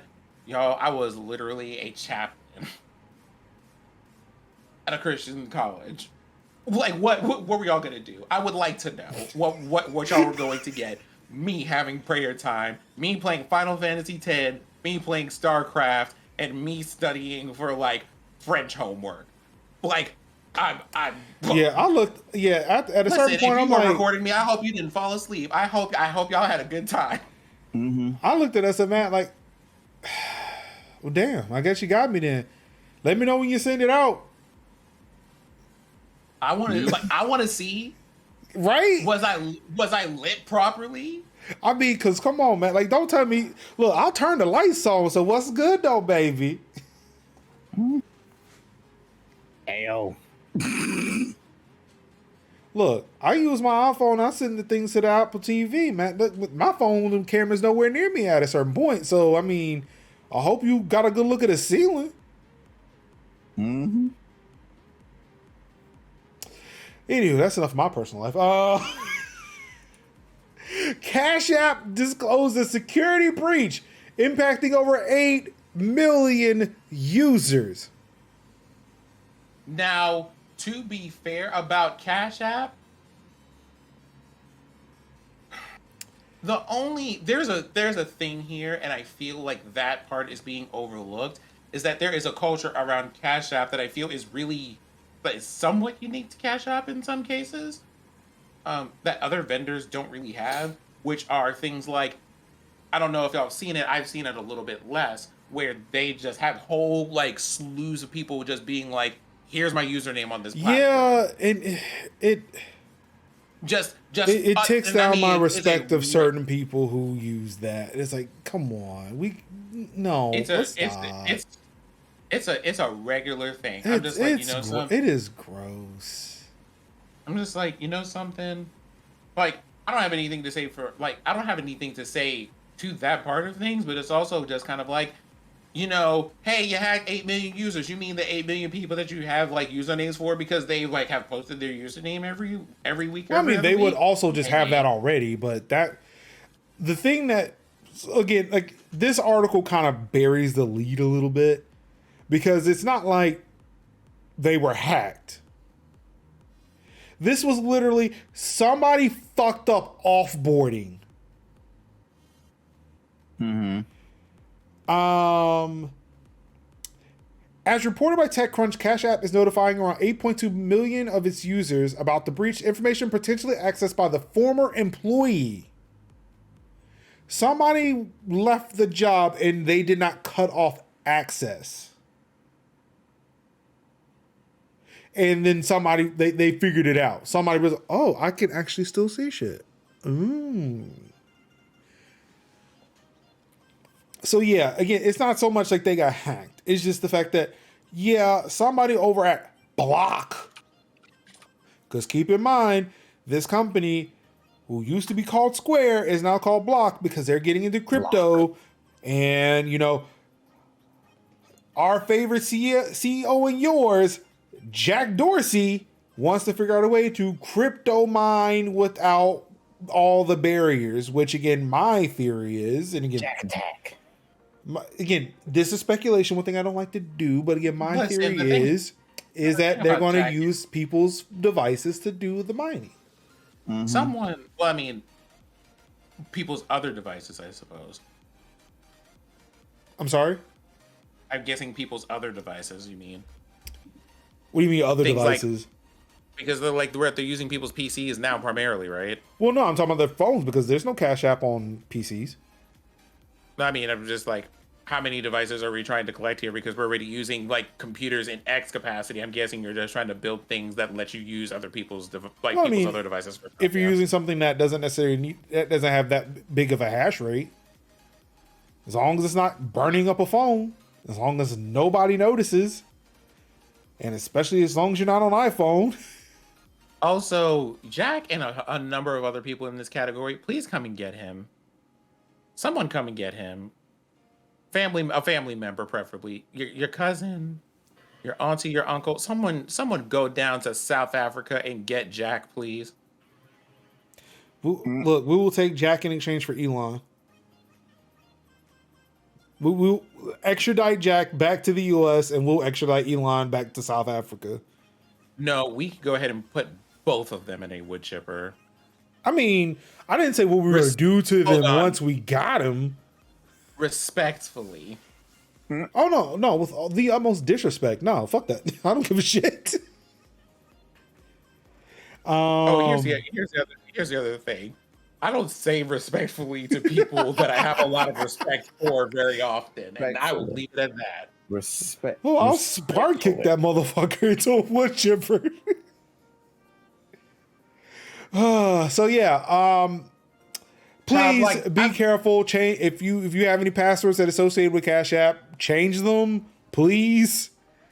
There is no telling like what happened to that data, if it got out anywhere, because again, people are fucking sloppy. People are fucking sloppy out here. Mm-hmm. Mm-hmm.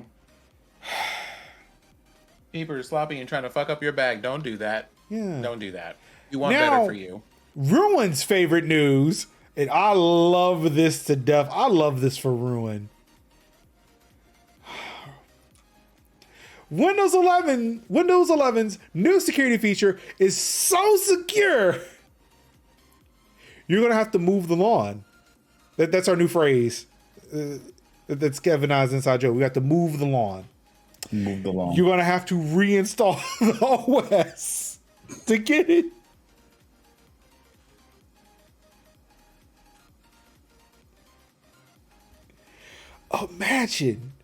Imagine being a person today or this week when this news came out, buying a brand new, fresh, crisp Windows 11 laptop or desktop.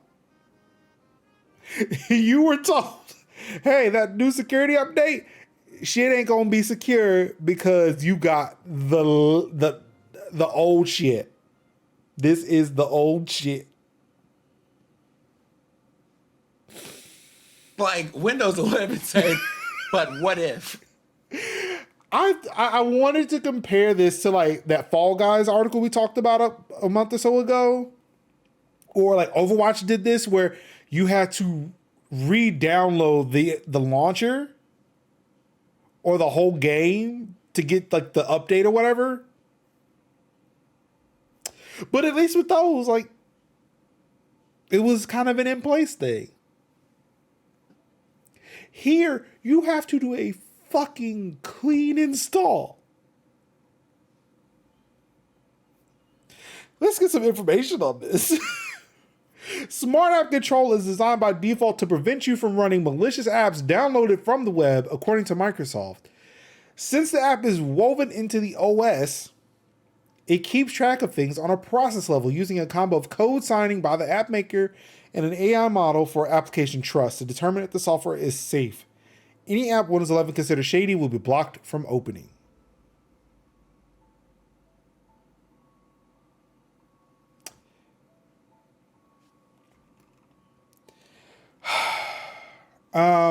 These new security upgrades will be available as part of the upcoming 22H2 security update.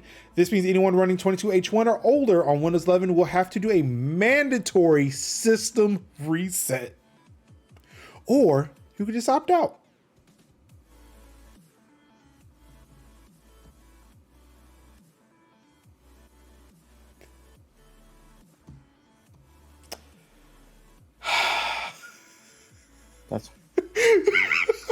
That's the what disrespect of it all for me. It's the way that Major is in tears at the misery of others. The literal definition of Schadenfreude.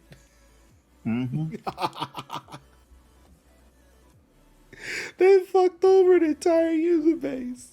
And now it's either you reinstall that shit or you unsecure as fuck, boy. So let me read all the Windows 10. Actually, no, let me look at Linux. We might even buy a MacBook. Bruin says, I'm out. I'm out. Steam OS. I'm running all my shit on the Steam Deck. That's it. Look, Apple may have been on to something. What's a PC? I'm going to use this iPad. You know, fuck the Steam Deck. My next computer's going to be the Stream Deck. I'm sorry. This is too... Ruin said, my next computer is about to be a whole Game Boy at this rate. Will the Analog Pocket coming out soon? Oh my God. I'm cracking up. My next computer is going to be this Xbox Elite controller. Oh, no, it's Microsoft. Nope.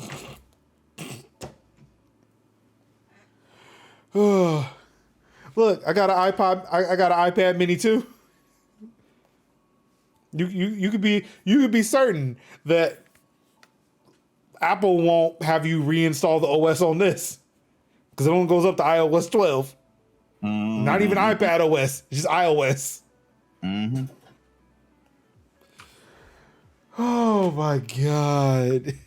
The way I'm like, I am going to be firmly into Windows 10 How? until the foreseeable future. That is just... Child, by the time I decided to move off of Windows NT, I'm pretty sure they were on like... It's the thing of, if Like- they were not selling Windows 11 machines, and again, everybody who was using Windows 11 were early adopters that installed it or upgraded from Windows 10, who understood the risk, had to do this, it would not be as fucked up. But because there are people who are literally buying Windows 11 machines today who will have to deal with this. Like, especially if they have to bring it, like if they bring their devices on site. Like, oh my God, imagine if you are working for a company that does support Windows 11. Luckily, I don't think there are zero. No. I think there are zero companies that do. But imagine you work for a company that did, as you have to be on the latest and greatest. You just bought, like, you got a laptop for Christmas. You work in fucking sales. In order to access the VPN, you need the latest version of Windows 11. And you can't get it unless you reinstall the fucking OS. And then ghost it to every computer in the store.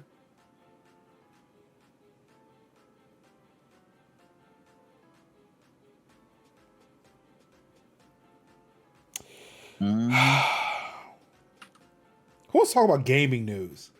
There has to be good news there, right? Has to be. Has to be.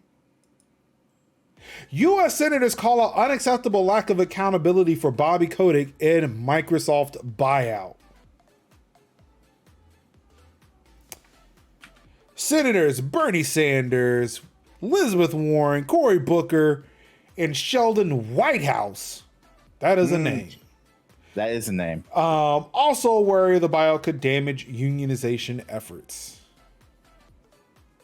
Yeah. It took a literal act of Congress for Congress to act. I tell you, it's all fun and games till Congress gets involved. You know something? I would say let's talk about it, but y'all don't want that. See what's going on, So? How you doing? I'm so glad I have control over the Windows version at work. Get us senators. These are the kind of things I want to see. Not removing age limits on marriage. Yeah, what the fuck, dude? No. And it took them weeks to fix that. It took To them fix weeks. what? Oh, so they did fix it?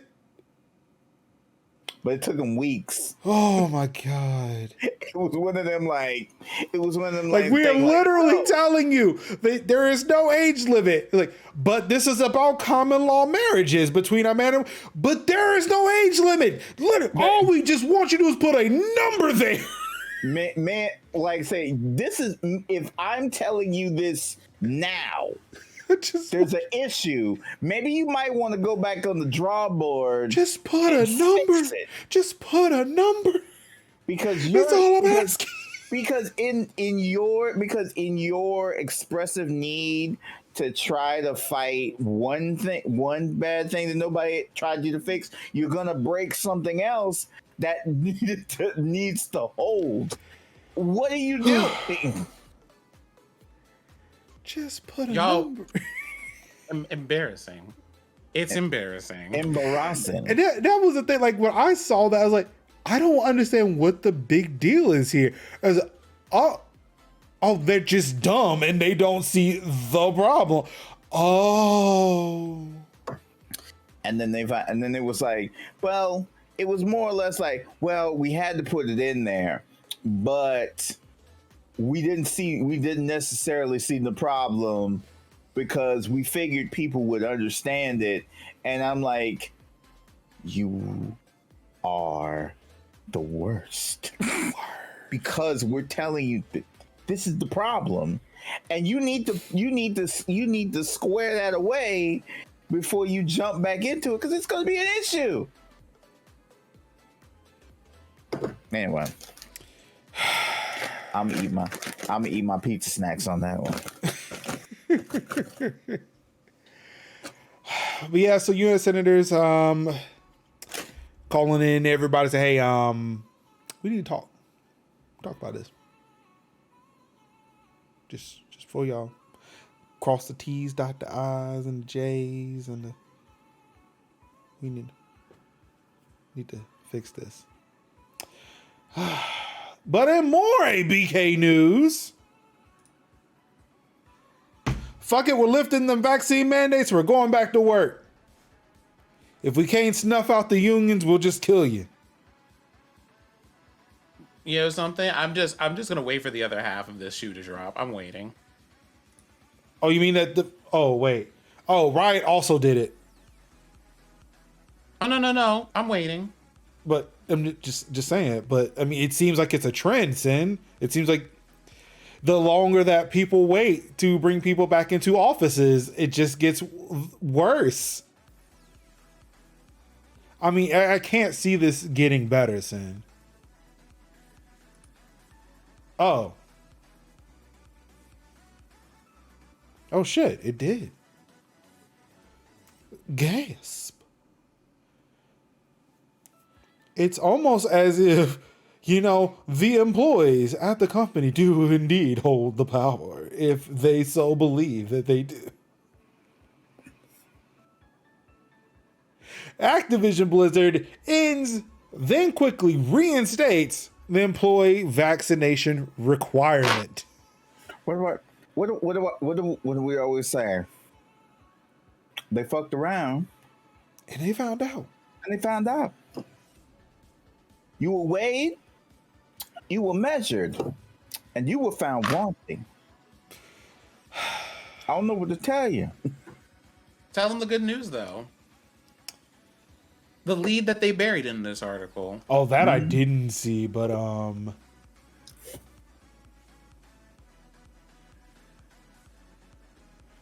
that they were threatening the walkout? Mm-hmm. Oh, okay, that I did see. Okay, yeah, that I did see. I think that was the next article. That was the next one.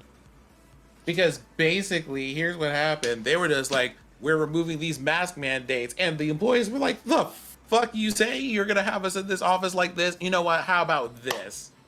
They had to reverse that the next day.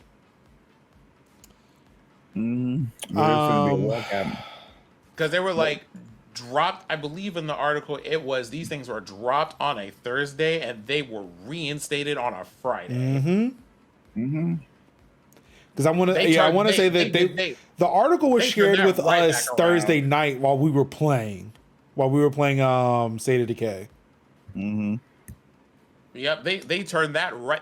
These people were just like, you won't do it. Ruin. Not to me. They turned that right back around. Oh, ruin. Yeah, a lot of companies so I made a TikTok about it just because it was coincidental. But yeah, the day I tendered my resignation at NC State was the day that they announced that they were rolling back mask mandates. I was like, yep, fuck that. Won't be me though. Deuces. Won't be me. No, you out here like, I'll see y'all. Yep. Or not. I prefer not. Because I'm going to tell you who you don't have to see. Me. You don't have to see me. Not like that. I am not Don't perceivable. worry about me. You ain't got to worry Don't about me. Yep. You don't have to worry about me. You do not have to worry about me. And more ABK news, because boy, they really wanted to step in it this week. Both feet. And more, when you say when one shoe drops and you wait for the other one, this one actually just happened in one article. Activision Blizzard is converting over 1,000 QA workers to full-time, with one notable exception. I was about to say, tell them about the exception, though. The exception to this rule is this one here. One catch is that full-time QA employees at Raven Software will not, also with the QA, they're getting a pay raise. So it's not that it's not that they're not getting full-time, but one catch is that the full-time QA employees at Raven Software will not receive the pay raise due to pay increase, quote, due to legal obligations under the National Labor Relations Act, end quote, an Activision Blizzard spokesperson told Bloomberg. The National Labor Relations Board prohibits giving benefits to employees, quote, during a union organizing campaign to induce employees to vote against the union, end quote. Which is likely the obligation being referred to. Should the union be recognized, Activision Blizzard will be prohibited from making changes to pay without bargaining with union representatives. Base pay will surely be one of the biggest topics of that first contract negotiation if it happens, especially following this increase for the rest of the company. So, we want to get into it? I'm going to venture a guess and say that, hey, you could have given them the pay raise. They would have still fucking unionized. That had nothing to do with, A, didn't have anything to do with B. Well, maybe slightly, but not really. They're going to fucking do it, and you can totally do that before they unionize. Because you keep not recognizing it. So as far as you're fucking concerned, ABK, there is no union. You dumbass pieces of shit. What the fuck? So, essentially, they were just like, so, I mean, we really could, but the thing is, I don't want to. And man, there is just this law that says I can't do it. Oh, my hands are tied. I'm so sorry. They sure did say that. They sure did. There's nothing we could do. It's the way that they really do act like y'all are some fools in this house. To quote the TikToks, if y'all listen to those things, or if you have seen Instagram Reels, first of all, fuck off. Don't undermine my intelligence.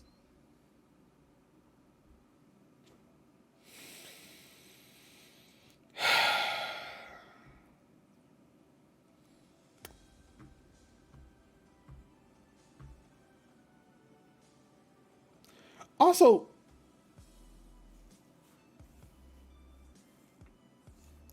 I just now realized something. Because reading this part right here, right? Converting all Raven QA workers to full-time employees was one of the demands made by strikers when the work stoppage first occurred. So you could make them full-time, but then you could not pay.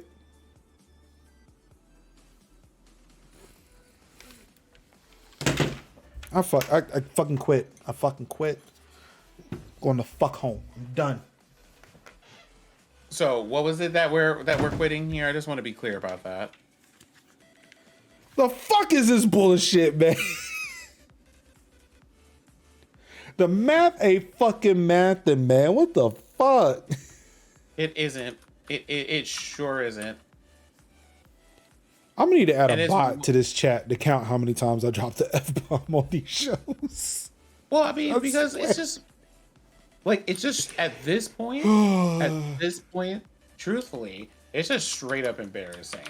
So you mean to tell me that you decided to do all of that, whatever this was, and you went, but also, what if in order to discourage them from being organized in a way that would make us pay them, mind you, we're just talking about paying people fairly. Fairly. We're not even talking about extras. We're just saying pay them fairly. And the response that y'all have to that is to be like, okay, but what if we didn't? Because the law. Which now, hey, you know what we should, I heard this thing, it's called the law. We should follow that now.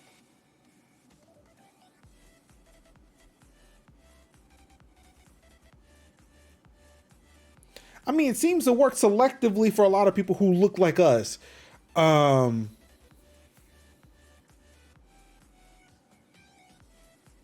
that's not a bad idea. We should follow the law.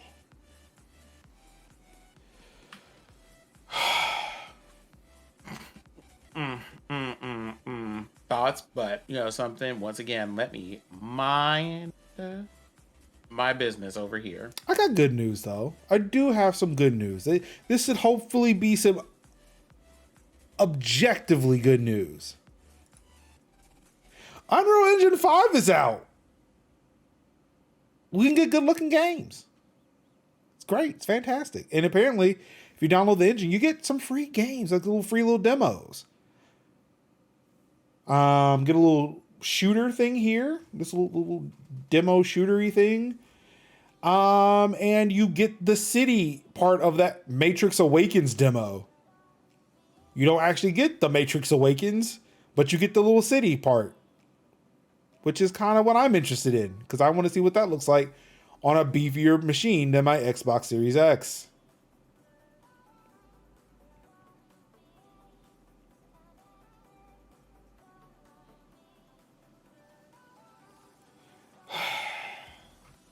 Now it's time for some streamer news, streamer nugs, if you will. What we got over there? Not Twitch embarrassing themselves yet again. Oh, but of course it is. Didn't we tell y'all the last fucking time about this? Literally, as we were playing State of Decay 2 last week, Twitch halts paid channel boosts after people pay to get porn on the front page.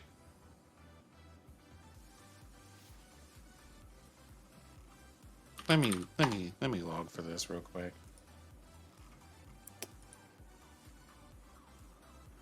Oh, apparently I can't. Oh, there we go. Yep.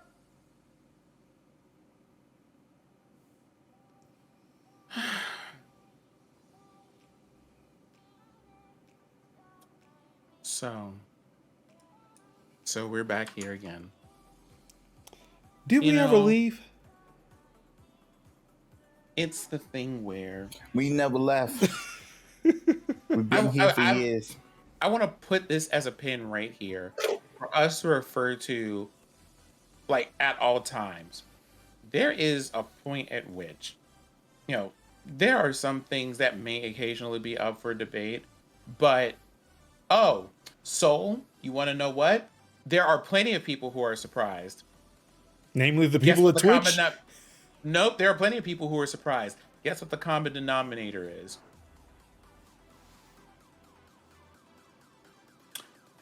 Because when the people that you talk to, not that you have a whole streamer council that probably could have avoided this problem that you didn't talk to about that while we're here. Every time that someone puts out an idea, this one was one of those things that came out, like they've been trying to sneak this one in for like a year and some change now. Because we talked about this last year too, last summer. Mm-hmm. And the thing that we said was, you're asking people basically to pay to play, and that's not going to go well for several reasons. And the article covers some of that history and talks about how far back in time we've been talking about, hey, don't do that. Because they got clapped up and clowned immediately upon suggesting the idea. Like, it wasn't even more than 30 seconds before people were aware of it. It was just like, Twitch, the answer is no, don't do that. But money, send money. But also, since we're talking about it, a tie-in here. Thing number one. Y'all like to do these wild and auspicious things where people can just contribute to stuff, but you never put the protections in place that you need to make people do even the bare minimum of things like, I don't know, following your terms of service. So that's a whole thing. Let's talk about how someone managed to get that on your platform and not get immediately clapped up. Let's talk about that. Then let's talk about the fact that you gave people the ability to amplify content to the point that it gets stuck on your front page by just throwing money at it. When throwing money at a thing goes real wrong. It just makes people like me feel embarrassed. The people who live for throwing money at problems. Mm-hmm. I Never look at my money back the same. I love my little corner of Twitch. The people who come up to my streams are great. They're also people who have to work for every dime that they get, and I would not ask them to do something ridiculous like that. So what turns into this is people like myself, Linux, and Kevin are here and would just never ask y'all to do that. And then you have people who are up here who already have like $1 million contracts at the platform who are just going to stay on the front page the way they already are. So what exactly is changing here? I think a lot of us down in the valley would have preferred to just have direct support, Patreon, coffee. Oh, there's that, Yes, but it's for $50 a month, you can help us get better calling tools for the show. But you do that. You do these things, but then you get them like rolling out things. They don't check with the people that probably need to be protected. They don't think about what they're going to do if someone violates the terms of services, and they just roll out the idea. And things on this, with a platform that's as visible as it is, with a whole bunch of things that they're just like, clearly, hey, here are things that they don't do, or that you shouldn't do on our platform. I think you would be a little bit more careful about that, or look into safety or concern.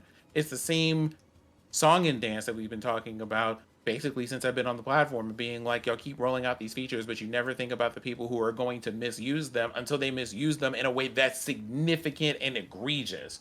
Mm-hmm. How many porn channels did they roll up there? Because I know it wasn't just one. I know it wasn't.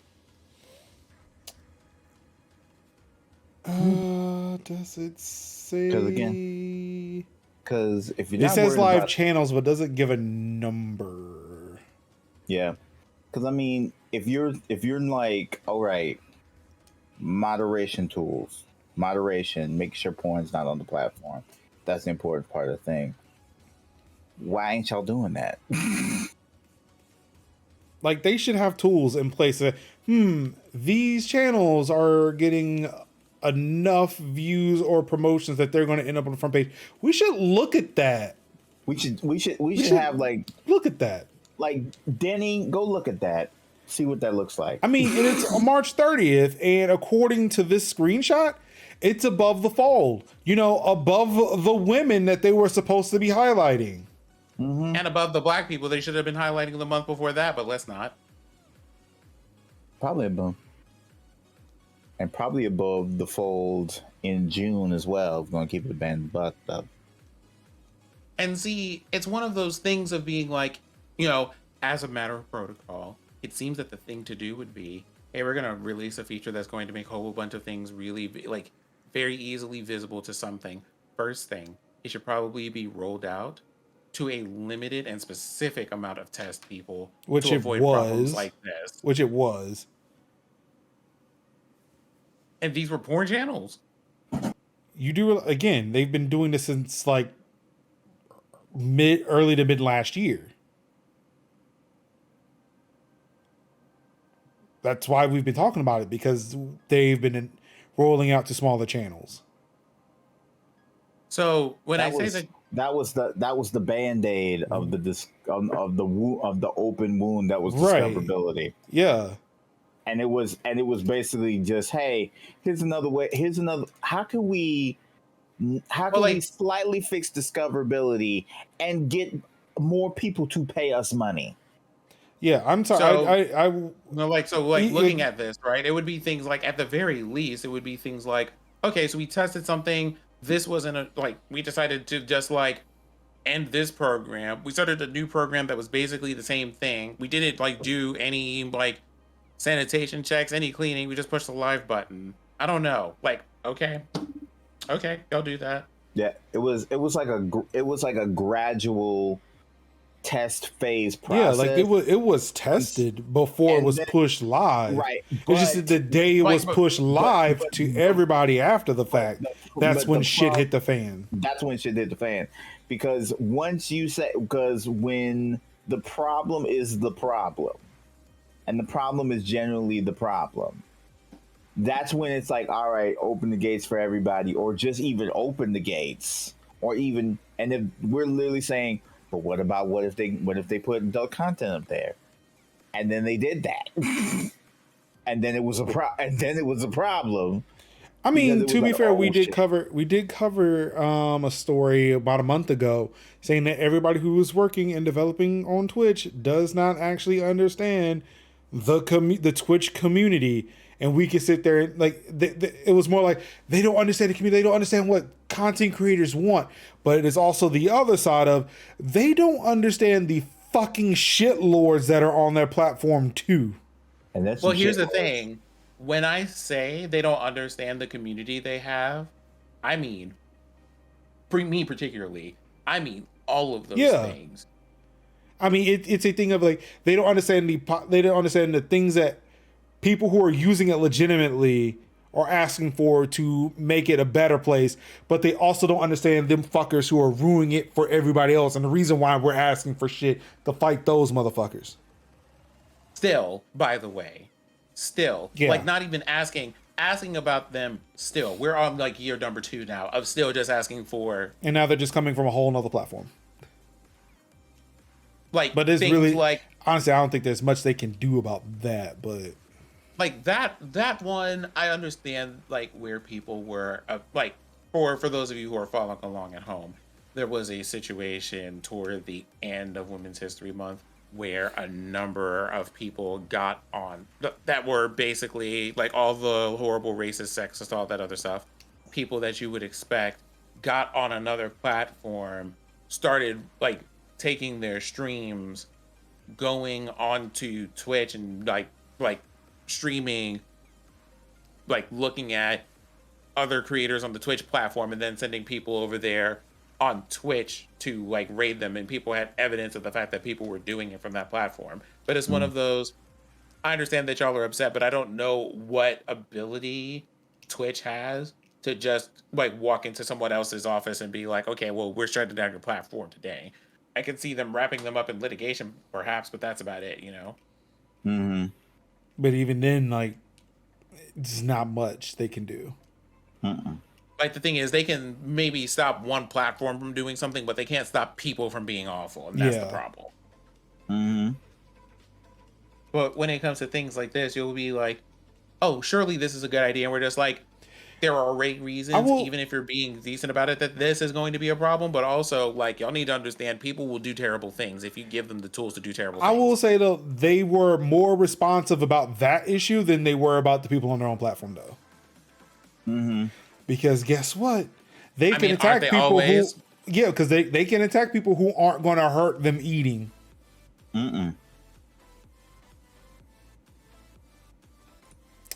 Corsair launches a new capture card. The transition, seamless. The Elgato HD60X. And as I said in a tweet, in before Kev says that yes, AverMedia has been doing it for years before Elgato. We get it. Kevin, go ahead and stand in your truth. Let people know what's up. Sound like the Android fan of the streaming equipment variety. No. We've had the features first. They're just copying us. No, here's the thing though. Because because like I say, I think it was Elgato had like 1080p 60, and we were like, yeah, we ain't gonna hold you about that. And then all of a sudden, I think when it was like one of the internal capture cards did like they did 1080p, like 240, 1440p, 4K 30. I think it was like 4K 30. 4K 30. So they've done that for like some years. So it's literally like Elgato is late to the party because there is literally a device that does that. Again, so as the Apple apologist who is really good with this type of stuff, maybe they were taking their time and perfecting their technology so that they can come out with one product that works very well, as opposed to the multiple products AverMedia had to launch up until this point. I mean, that's a possibility. but the fact that it's still late to the party where there's still 3 devices already out there. You know what I'm saying? That's really where it's now. It's really Elgato is really just saying, hey, we finally hear you, Elgato people, and we've made our own device, which that's great. Thank you, Corsair and Elgato, for sending me a Stream Deck pedal. Right. And I'm like, we're not, unacknowledging that. And if somebody like gets there in, hey, that's great, chase the bag. But it does not change the fact that Elgato was late to the party. And Elgato and what's cool though is if you have a Stream Deck, that works with the Stream Deck. That works if you have like multiple Elgato devices, that works and that's good. If you got the Elgato, ecosystem, and that's great. My Elgato wall garden. As somebody who has one AverMedia device and multiple Elgato devices and accessories, I can still say without a shadow of a doubt, as I speak into my Wave 3 microphone that's also from Elgato, and am illuminated from my Elgato key light, and also is keyed out and chroma keyed from my Elgato green screen, Elgato is still late to the party because AverMedia was first. I can still like Elgato products and still say, yeah, that's cool, bro. You're still late. Good try. Glad to see it. And I guess I want to see.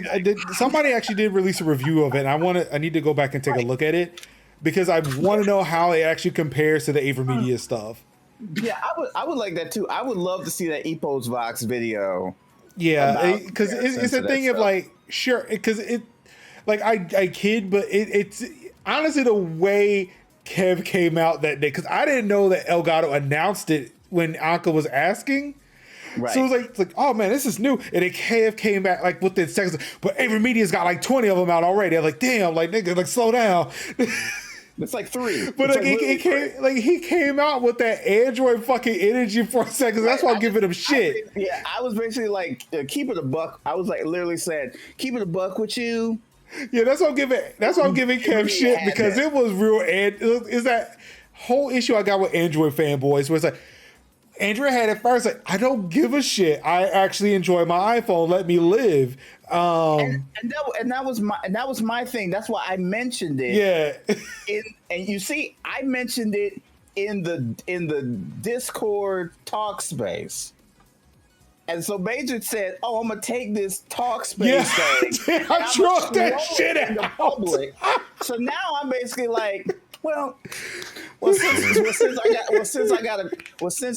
since I was placed on a hill to fight on, I might as well fight on this hill. It's like in The Wire. It ain't the war we want, but it's the war we got. I don't take part in traditional streamer Twitter beef. I just like find like the dude I'm cool with and just start poking fun at him for a second. That part. So I'm literally like, and I was more next tweet would have been me calling Kevin Nintendo fan again. And then, but here's the funny part: people were agreeing with me, like, yeah, man, yeah, like, Tycho, but it was Tycho. It was Tycho. Of course, it was going to be fucking Tycho. Tycho was like, he's not wrong. Like, damn it! I swear, y'all. Oh wait, y'all don't see this. This is a joke. I'm so sorry. Yeah, this is a joke. I don't try to cause flames. I don't try to do flame wars like that. Like, even when I do, wow, Major, you're an entire liar. Unless I do an Android versus iPhone, and like again, I set those fires just because I'm bored one day. Listen, Major I would set fires just for be the bored. kids. Like I'm like Anka in the banana. Listen, on Twitter. I'm going to say this in code, and I'm going to let those of you who know say amen, and those of you who don't know can continue living your life without that knowledge. Major will set fires in a second for the kids, and that's all I have to say about that. And there's nothing wrong about it. And I'd be like, do you need more matches? Do you need more kerosene? Lighter fluid? Yeah. Dry tinder? I got you. What you need? Come on. Because I'm like, yeah. So it was just one of those things. So I was like, yeah, I know it was definitely Android energy, but I had to be like, but people definitely be like, And like I had, did kind of have that. Yeah, it's like the for only years. reason why I did it because for me it was a visceral reaction to it, and I'm like, dude, calm the fuck down. It was. You didn't have to scream it. And it wasn't really screaming. It was more or less like, hey. To my ears, just as quick as you came with it, I was like, bruh. I didn't even know this thing existed until 30 seconds ago. Here you go with 5 different AverMedia products. Because it was like, I'll had threw something out, and I was like, did you have this? And I'm like, no, I don't have this. This is what I have. And then it's like, I have this one. And then, like, I think she's looking for anything specific. Yeah, and again, I misread it. I misread it. Because it was me saying, like, oh, Yeah. I have this. And I'm like, well, technically she wouldn't have. And then I want this. And then she's like, well, when you were like, well, I don't think she'd want, like... She can't fit an internal card in her PC. And I was like, she just asked me what I had. Yeah, and I misread it. It's like, I can fit them in. That's why, sir. I could fit the card in to my case. Okay, thank you for cleaning that up. Like, my case fits it in. That's why I bought the case. That's why I made sure before I ordered it. Hey, can this fit an external card? Because I was looking at the Elgato joint. You was having Elgato issues. Everybody was telling me, no, don't get Elgatos. Don't do it. It's touch and go. And then it was like, I have shit with AverMedia too. Honestly, I have trouble with AverMedia too. So, but see, here's the wild part. I was expecting problems. I was expecting like problems, syncing up problems. Like you buy you buy the iPhone and the iPhone has issues. But you expect problems with Android. It's like, yeah, it's a known quantity with Android. Most times as a like tech guy, I often figure that nothing's gonna work the first time you use it. But when I literally put the card in, and I downloaded ReCentral and all the stuff, it worked first day. But see, I told you what happened when I did that, right? I kept the Elgato card in. It was like, guess what? My AverMedia is going to beat this Elgato, and then both worked. Right. And then so now I will never take the AverMedia out because it makes sure the Elgato works. Right, because it keeps the Elgato distant. Like, hey, you can be replaced at any moment. You gotta work hard. So you raggedy bitch. Actually, no, that was me looking at the Elgato. She was like, you raggedy bitch. Oh, now you want to work. That pissed me off so much. He saw the writing on the wall. He was like, uh-oh. That pissed me off so much today. I'm an eBay listing away from being at somebody's house. I better act right. Act right or go overnight.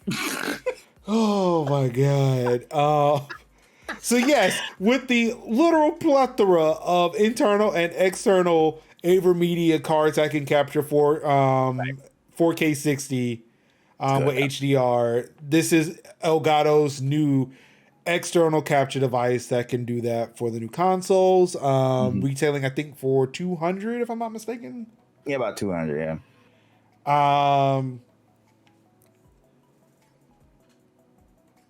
So HDR 10 footage, full 4K 60 with HDR pass through. Oh, actually, shit. Hold on.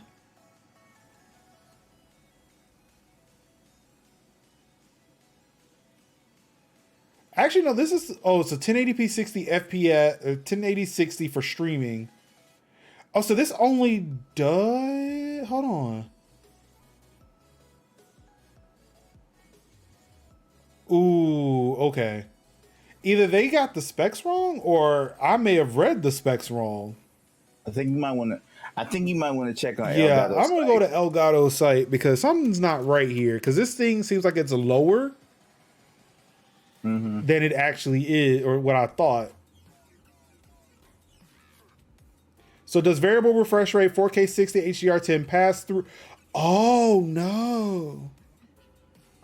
So this ain't even the move, even if you wanted it to. But why though? Because so what happened was I saw this Elgato 4K 60 S Plus, which is what I thought the HD60X could do. That is not the case. No. Oh no. Oh, I would rather have this, but this is $400. Mm-hmm. Why did they not just make a streaming version of this? Mm-hmm.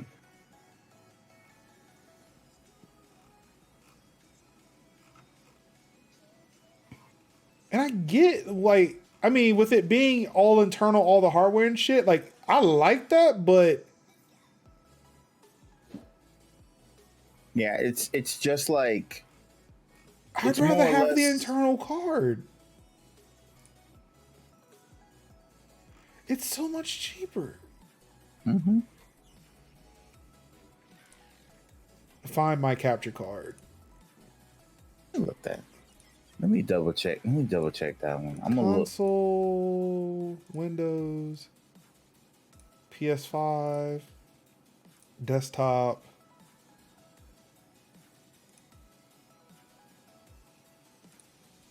Wait, I wanted to compare, but it's not letting me compare. Mm-hmm. Yeah, for like fucking $150 less, so I can get it just internal. Mm-hmm.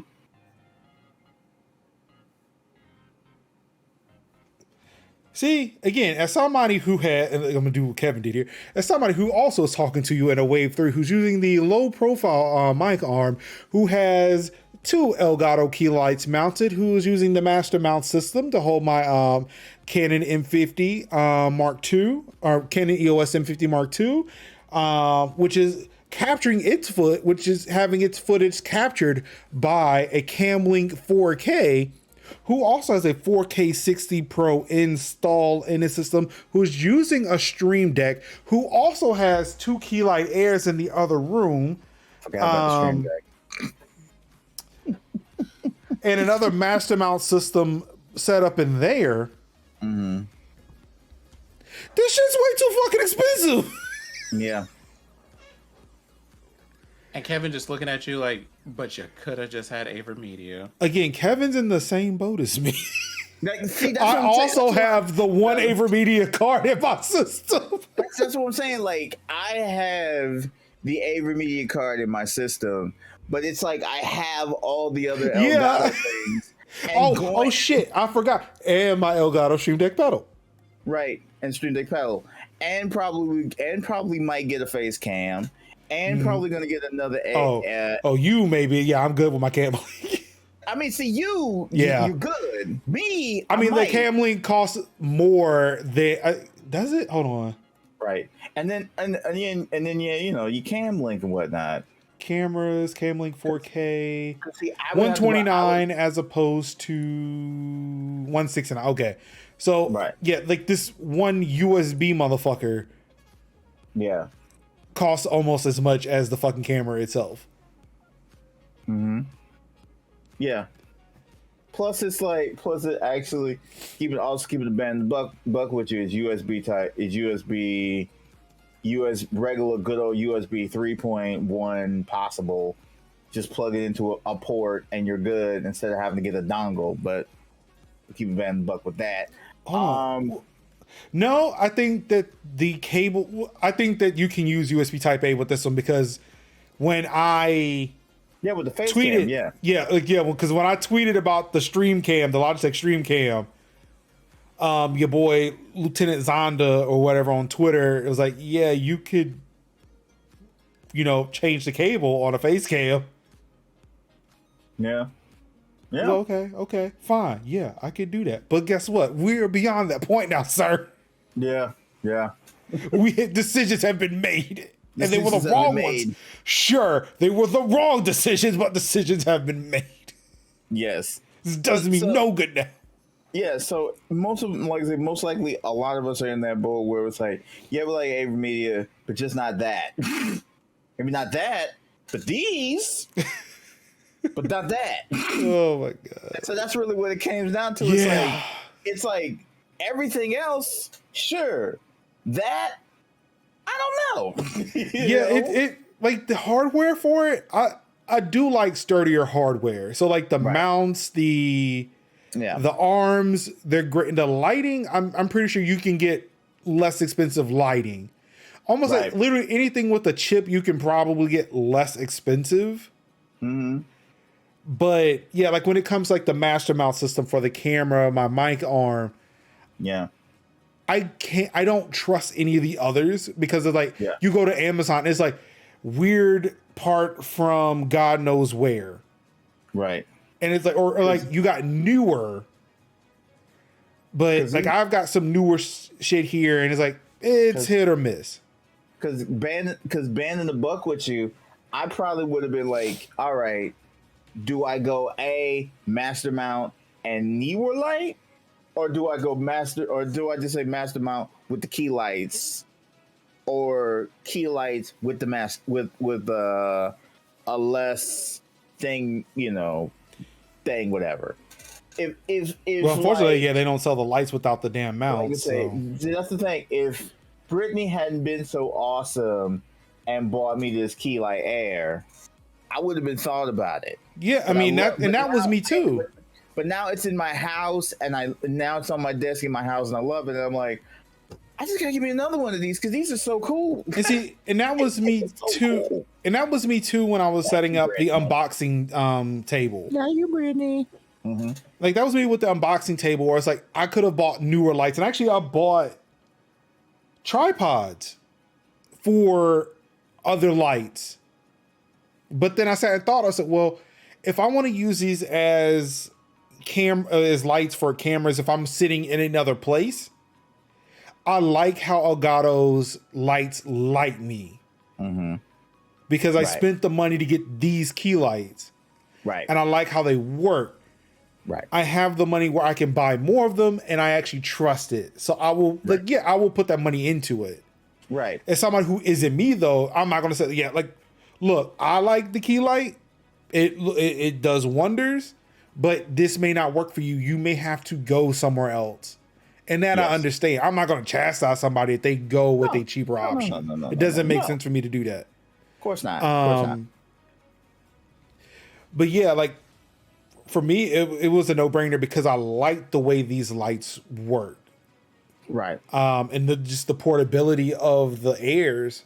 But yeah, like I was in that same scenario. Mm-hmm. Where it's like, I don't know. I want to get some other lights, but the key lights are kind of expensive. And then I looked at the Airs, like, well, $200, I can get two of them. Okay, you know what? It's not that. Yeah, all right, here we go. Mm-hmm. Also, I do want to say the best. I feel like I don't know. This face cam is not that bad. The cost of the face cam is not bad compared to like the Brio and the Stream Cam. Mm-hmm. I will still be like for a webcam. I will still be a Logitech boy, except for the Stream Cam. I will just buy a Brio. Mm-hmm. But also another good investment are these fucking Wave mics. Mm-hmm. The price of these mics are really good compared to like the Yetis. Mm-hmm. Or like those like I'm not sure like the HyperX ones with the fucking RGB. I can't stand those. Yeah, I don't need. Can we call it a moratorium on RGB? I think we can, but nobody's gonna listen to us. No. Let's see, HyperX. No, we will absolutely not be calling a moratorium on RGB because I want all of those colors. So the Quadcast. See, how much does this cost? Mostly one because I like the colors, and two, despite people at least 1 month out of the year. Yeah. So yeah, like even the Quadcast, $160. Yeah. The Yeti is like what 130, like about 130, yeah. But even then too, and again, for me to sort of say I would take the Wave 3 over the Yeti, even though the Yeti is Logitech, or now it is. But it normally also comes with a game for the most part. Mm-hmm. You can catch those things on Best Buy. You can get a Ubisoft game. Yeah. Be like that. I think for the longest it was like one of them in like Division 2. It was like Division 2, Far Cry. I think Far Cry 5 was when I bought. So when I bought last time I bought one, I got Far Cry 6. And this was back in November. I got Far Cry 6.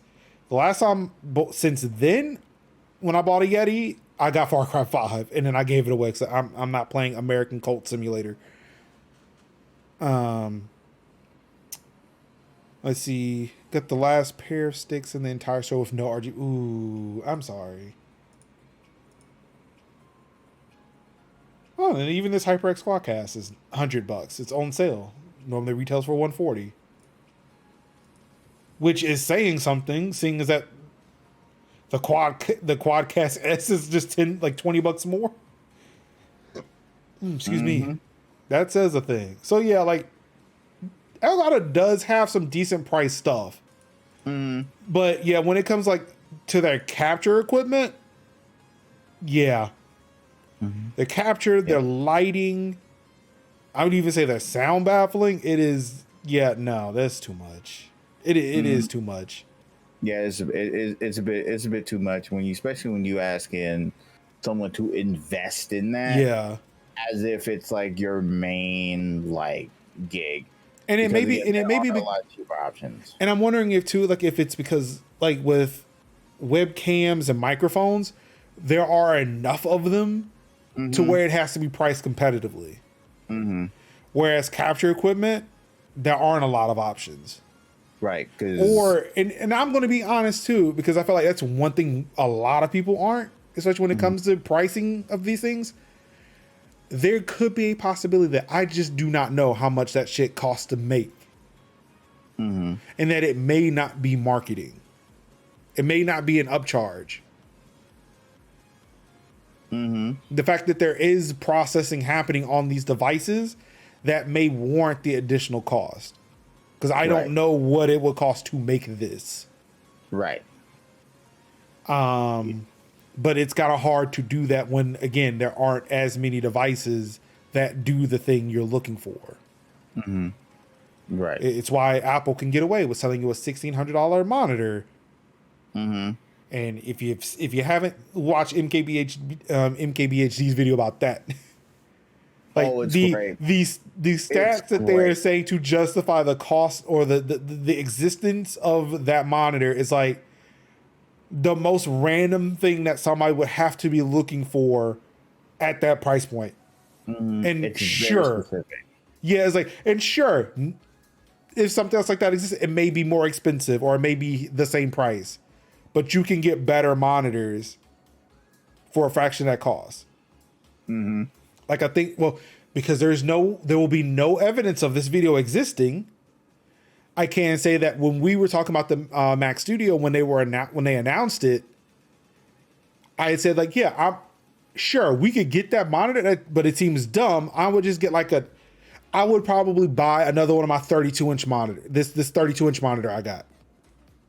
I would just buy another one of these and use that on the Mac Studio. All right, we spent enough time on this. Yeah. Software updates. Android 12 is rolling out their April security patches to the Pixels. And I saw an article, I think Ruin had shared it. Samsung is actually doing better about putting software updates out on their phones faster than Google does.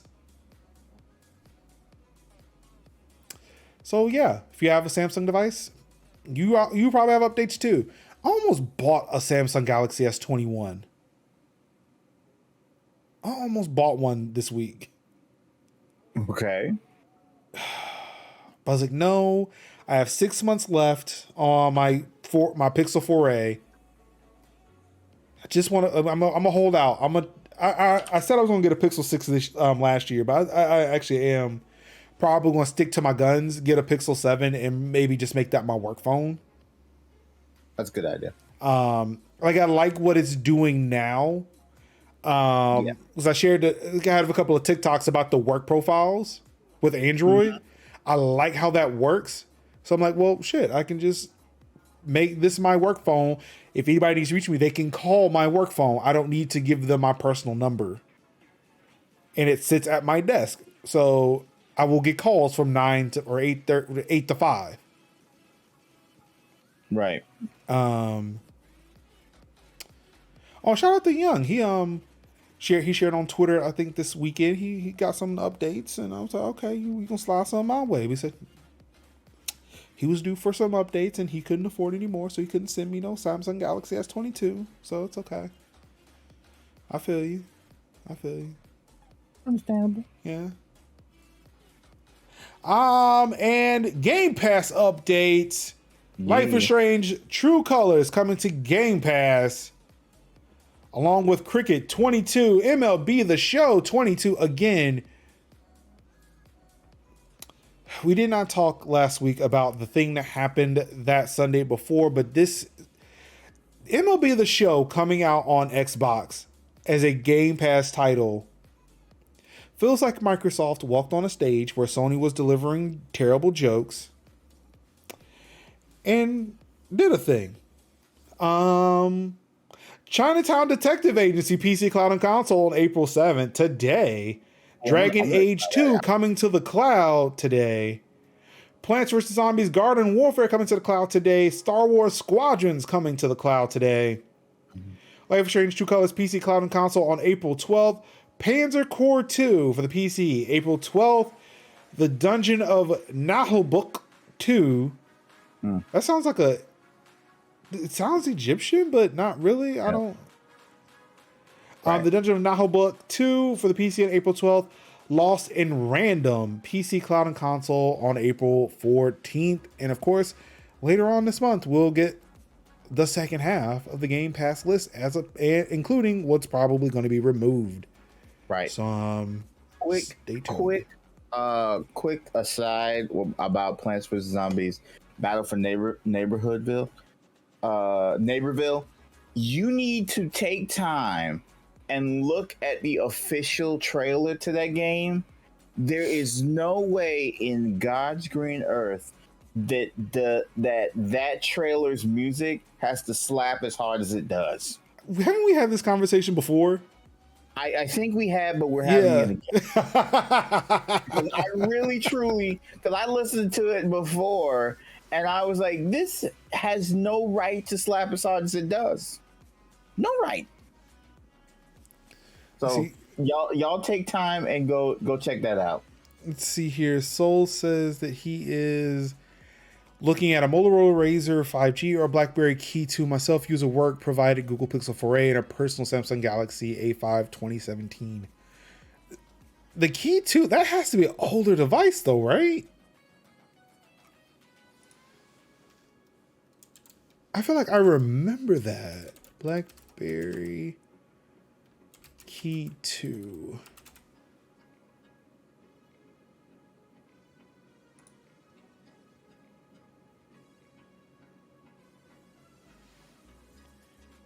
Yeah, that's an older phone, but you know what? I can see it. I can see it though. Like a BlackBerry, like an Android phone with a physical keyboard. I can kind of get behind that. I can get behind that. What was that? A Motorola Razr 5G? If I can. Damn, can I spell it?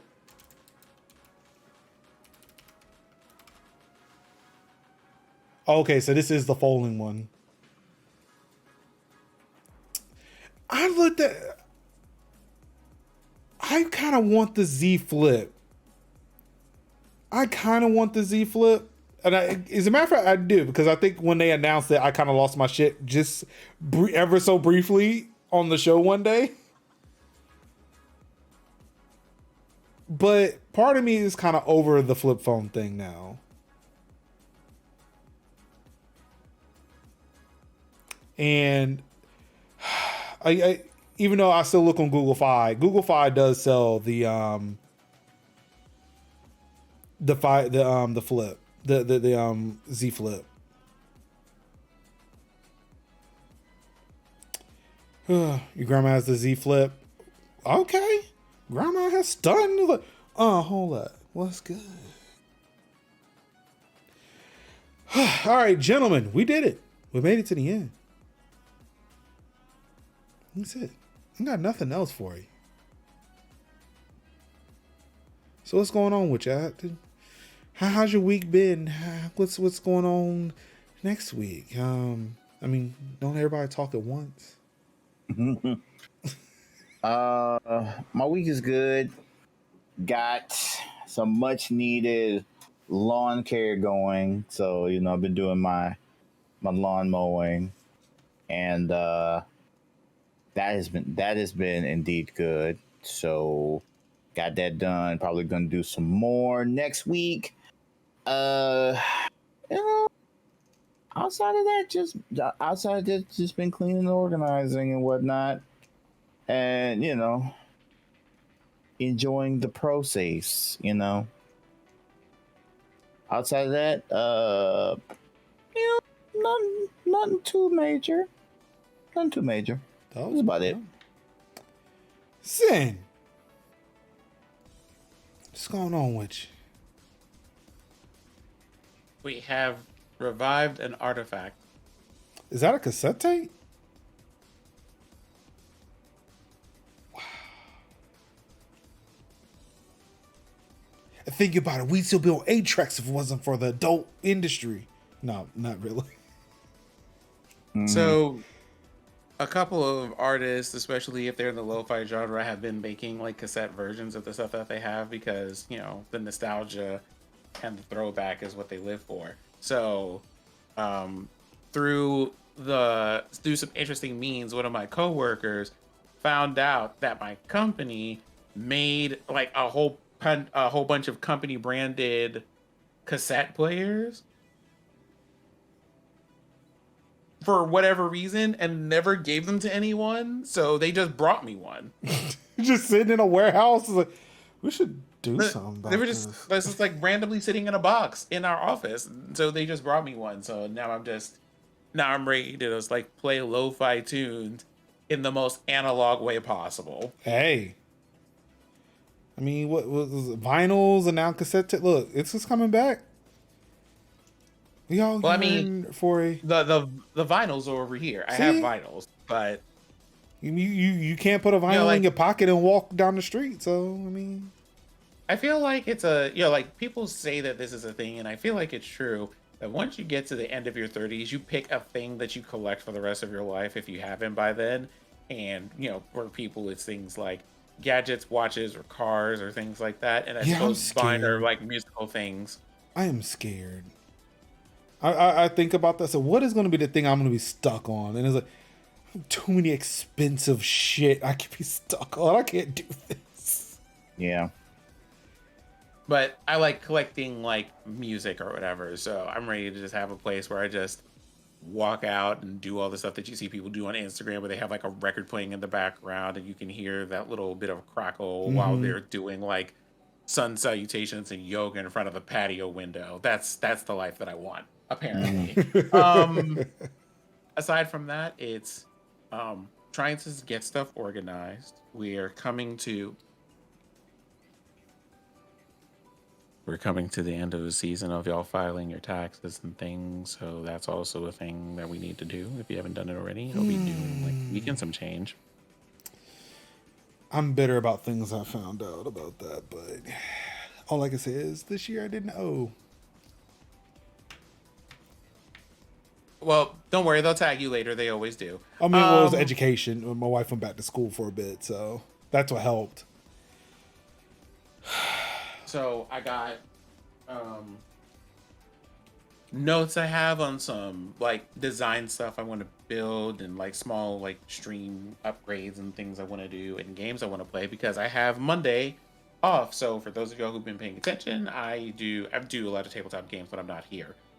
Monday's a tabletop game. I just got into another bi-weekly game. So every Monday, every other Sunday. Next Monday, however, I'm taking a break. And so I'm trying to decide if I want to play games and just stream as a surprise, or if I want to just have an evening to myself and not do things and sit down. As someone who has taken a lot of advice from you, I'm gonna say the latter. But I mean, I don't know. So you do what the energy calls you to do. Yep, basically. It's a thing I have just put in a note, and I'm going to see my mom this weekend. It is always one of those enjoyable times, but chaotic times, because my mom is the kind of person who would be like, so let's catch up on all these things. What about this? What's this? What's this going on? Can I also get you to come over and do this eventually? At some point, you need to do more of these things. And I'm just like, I really am just trying to get past data analysis and getting ready to make some moves for things and all of this other stuff. And also, like, Mom, I am an old man. I'm busy just like you are, I promise. Like, I'm not snubbing people. I need to plan things before I can tell my sister yes or no to watching her cat. You know, like, it's that kind of thing. So, I mean, that's it. Maybe eating some ice cream. What do you think this is, Ruin? Don't pay attention to all this other shit. It's just here on a desk. What do you think that is? It's a couch. There's a TV over here.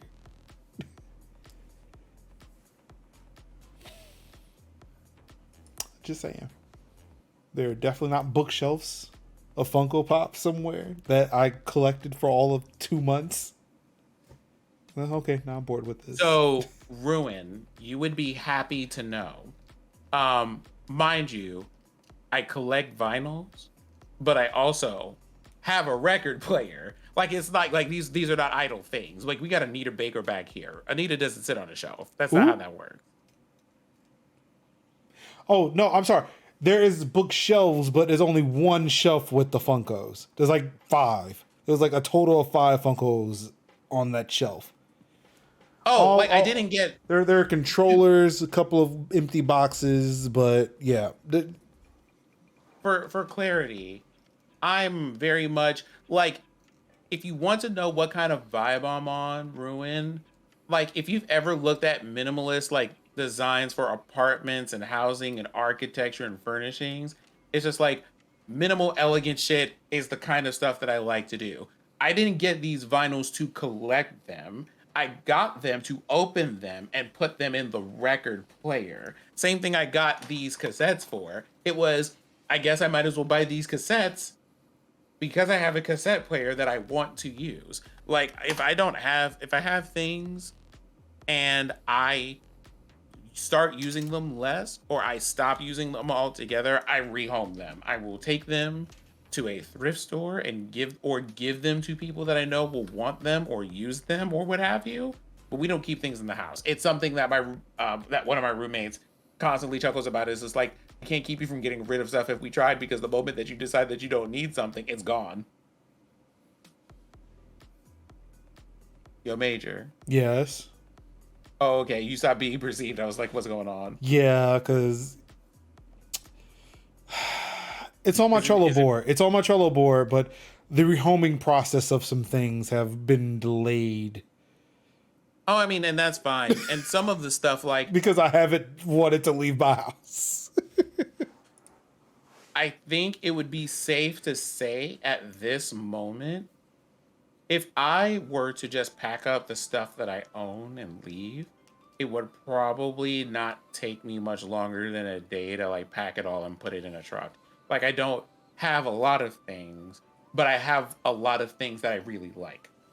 So, for example, I like books and reading, and I have like reference books for tabletop games and stuff. So I have like one small cubby, like this one back here. It has 4 little spots for things. And I have another one downstairs that has 8 spots for things. But even then, it's kind of like, well, that was a nice book. I don't read this book as much anymore. Let me just go on ahead and slide that on over to the local library so people can read that stuff for free. My PC Wait a setup. second. If I were to just Wait. hold on for a moment. Let me look. 2, 3, 4, 5, 6. It like the only thing that I have here as a setup for all of this stuff is mostly just disconnecting cables. All the stuff that I have is clamped to my desk. There are like 5 things clamped to it. If I wasn't hurt, if I was not hurt, it would take me about an hour maybe. Because things are mounted.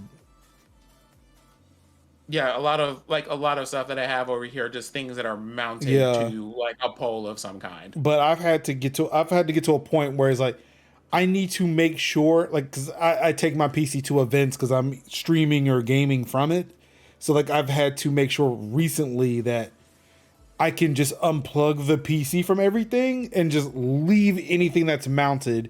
I have extra keyboards, mice, cables, monitors that are ready to move. Yeah, yeah. It would take about an hour to disassemble this shit if I wasn't hurt and if ADHD wasn't a thing. I think the thing I might have the most difficulty with my PC stuff is monitors, but it's because I don't feel like dismounting them from these monitor arms and then having to re-put them back on there. Yeah, that's why we did not have a show in February. Because moving monitors after you unmounted them, nope. We're just it's just not gonna happen. Not until I get a monitor here.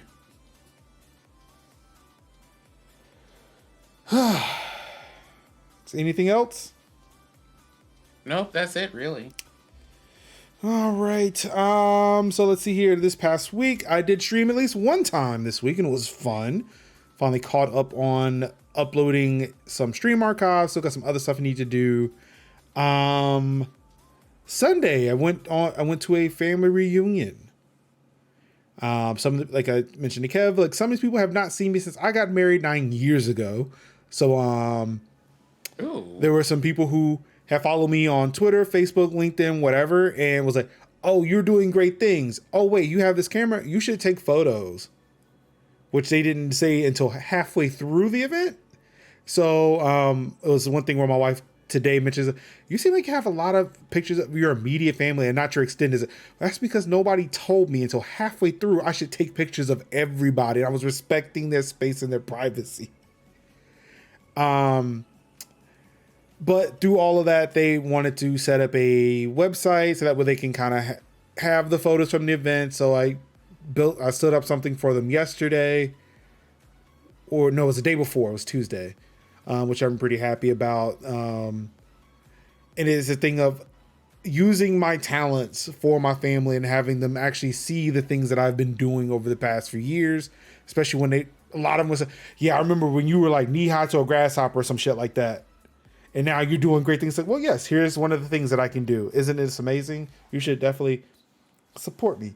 But you know, well, it's whatever. You know, I appreciate they supported me enough to, entrust me with this stuff, and I'm happy for that. So hopefully do more. Hopefully they get me involved in more stuff. We're trying to do more events because, again, the pandemic, if it hasn't taught people a thing, it's like, your family's important, and it was good to see a lot of people again after like at least 2 years, but again, I think even some were over 10 years. Like I haven't seen people since I left home. I believe like the word among our people is it's been a minute. Yeah. So that's the thing. Do want to remind everybody that next week, if I'm not mistaken, let me Google this again because I forget.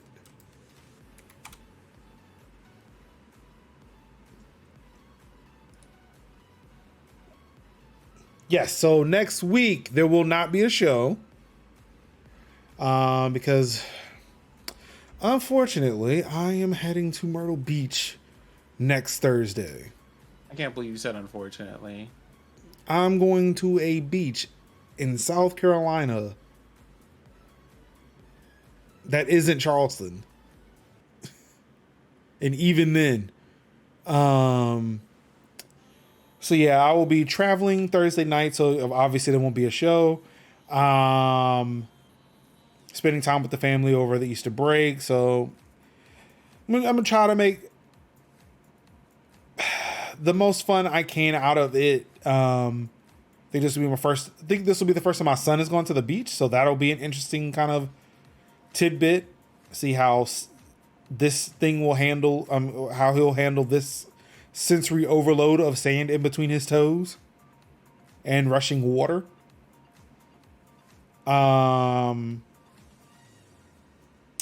Also, there's a small event I'm going to Sunday.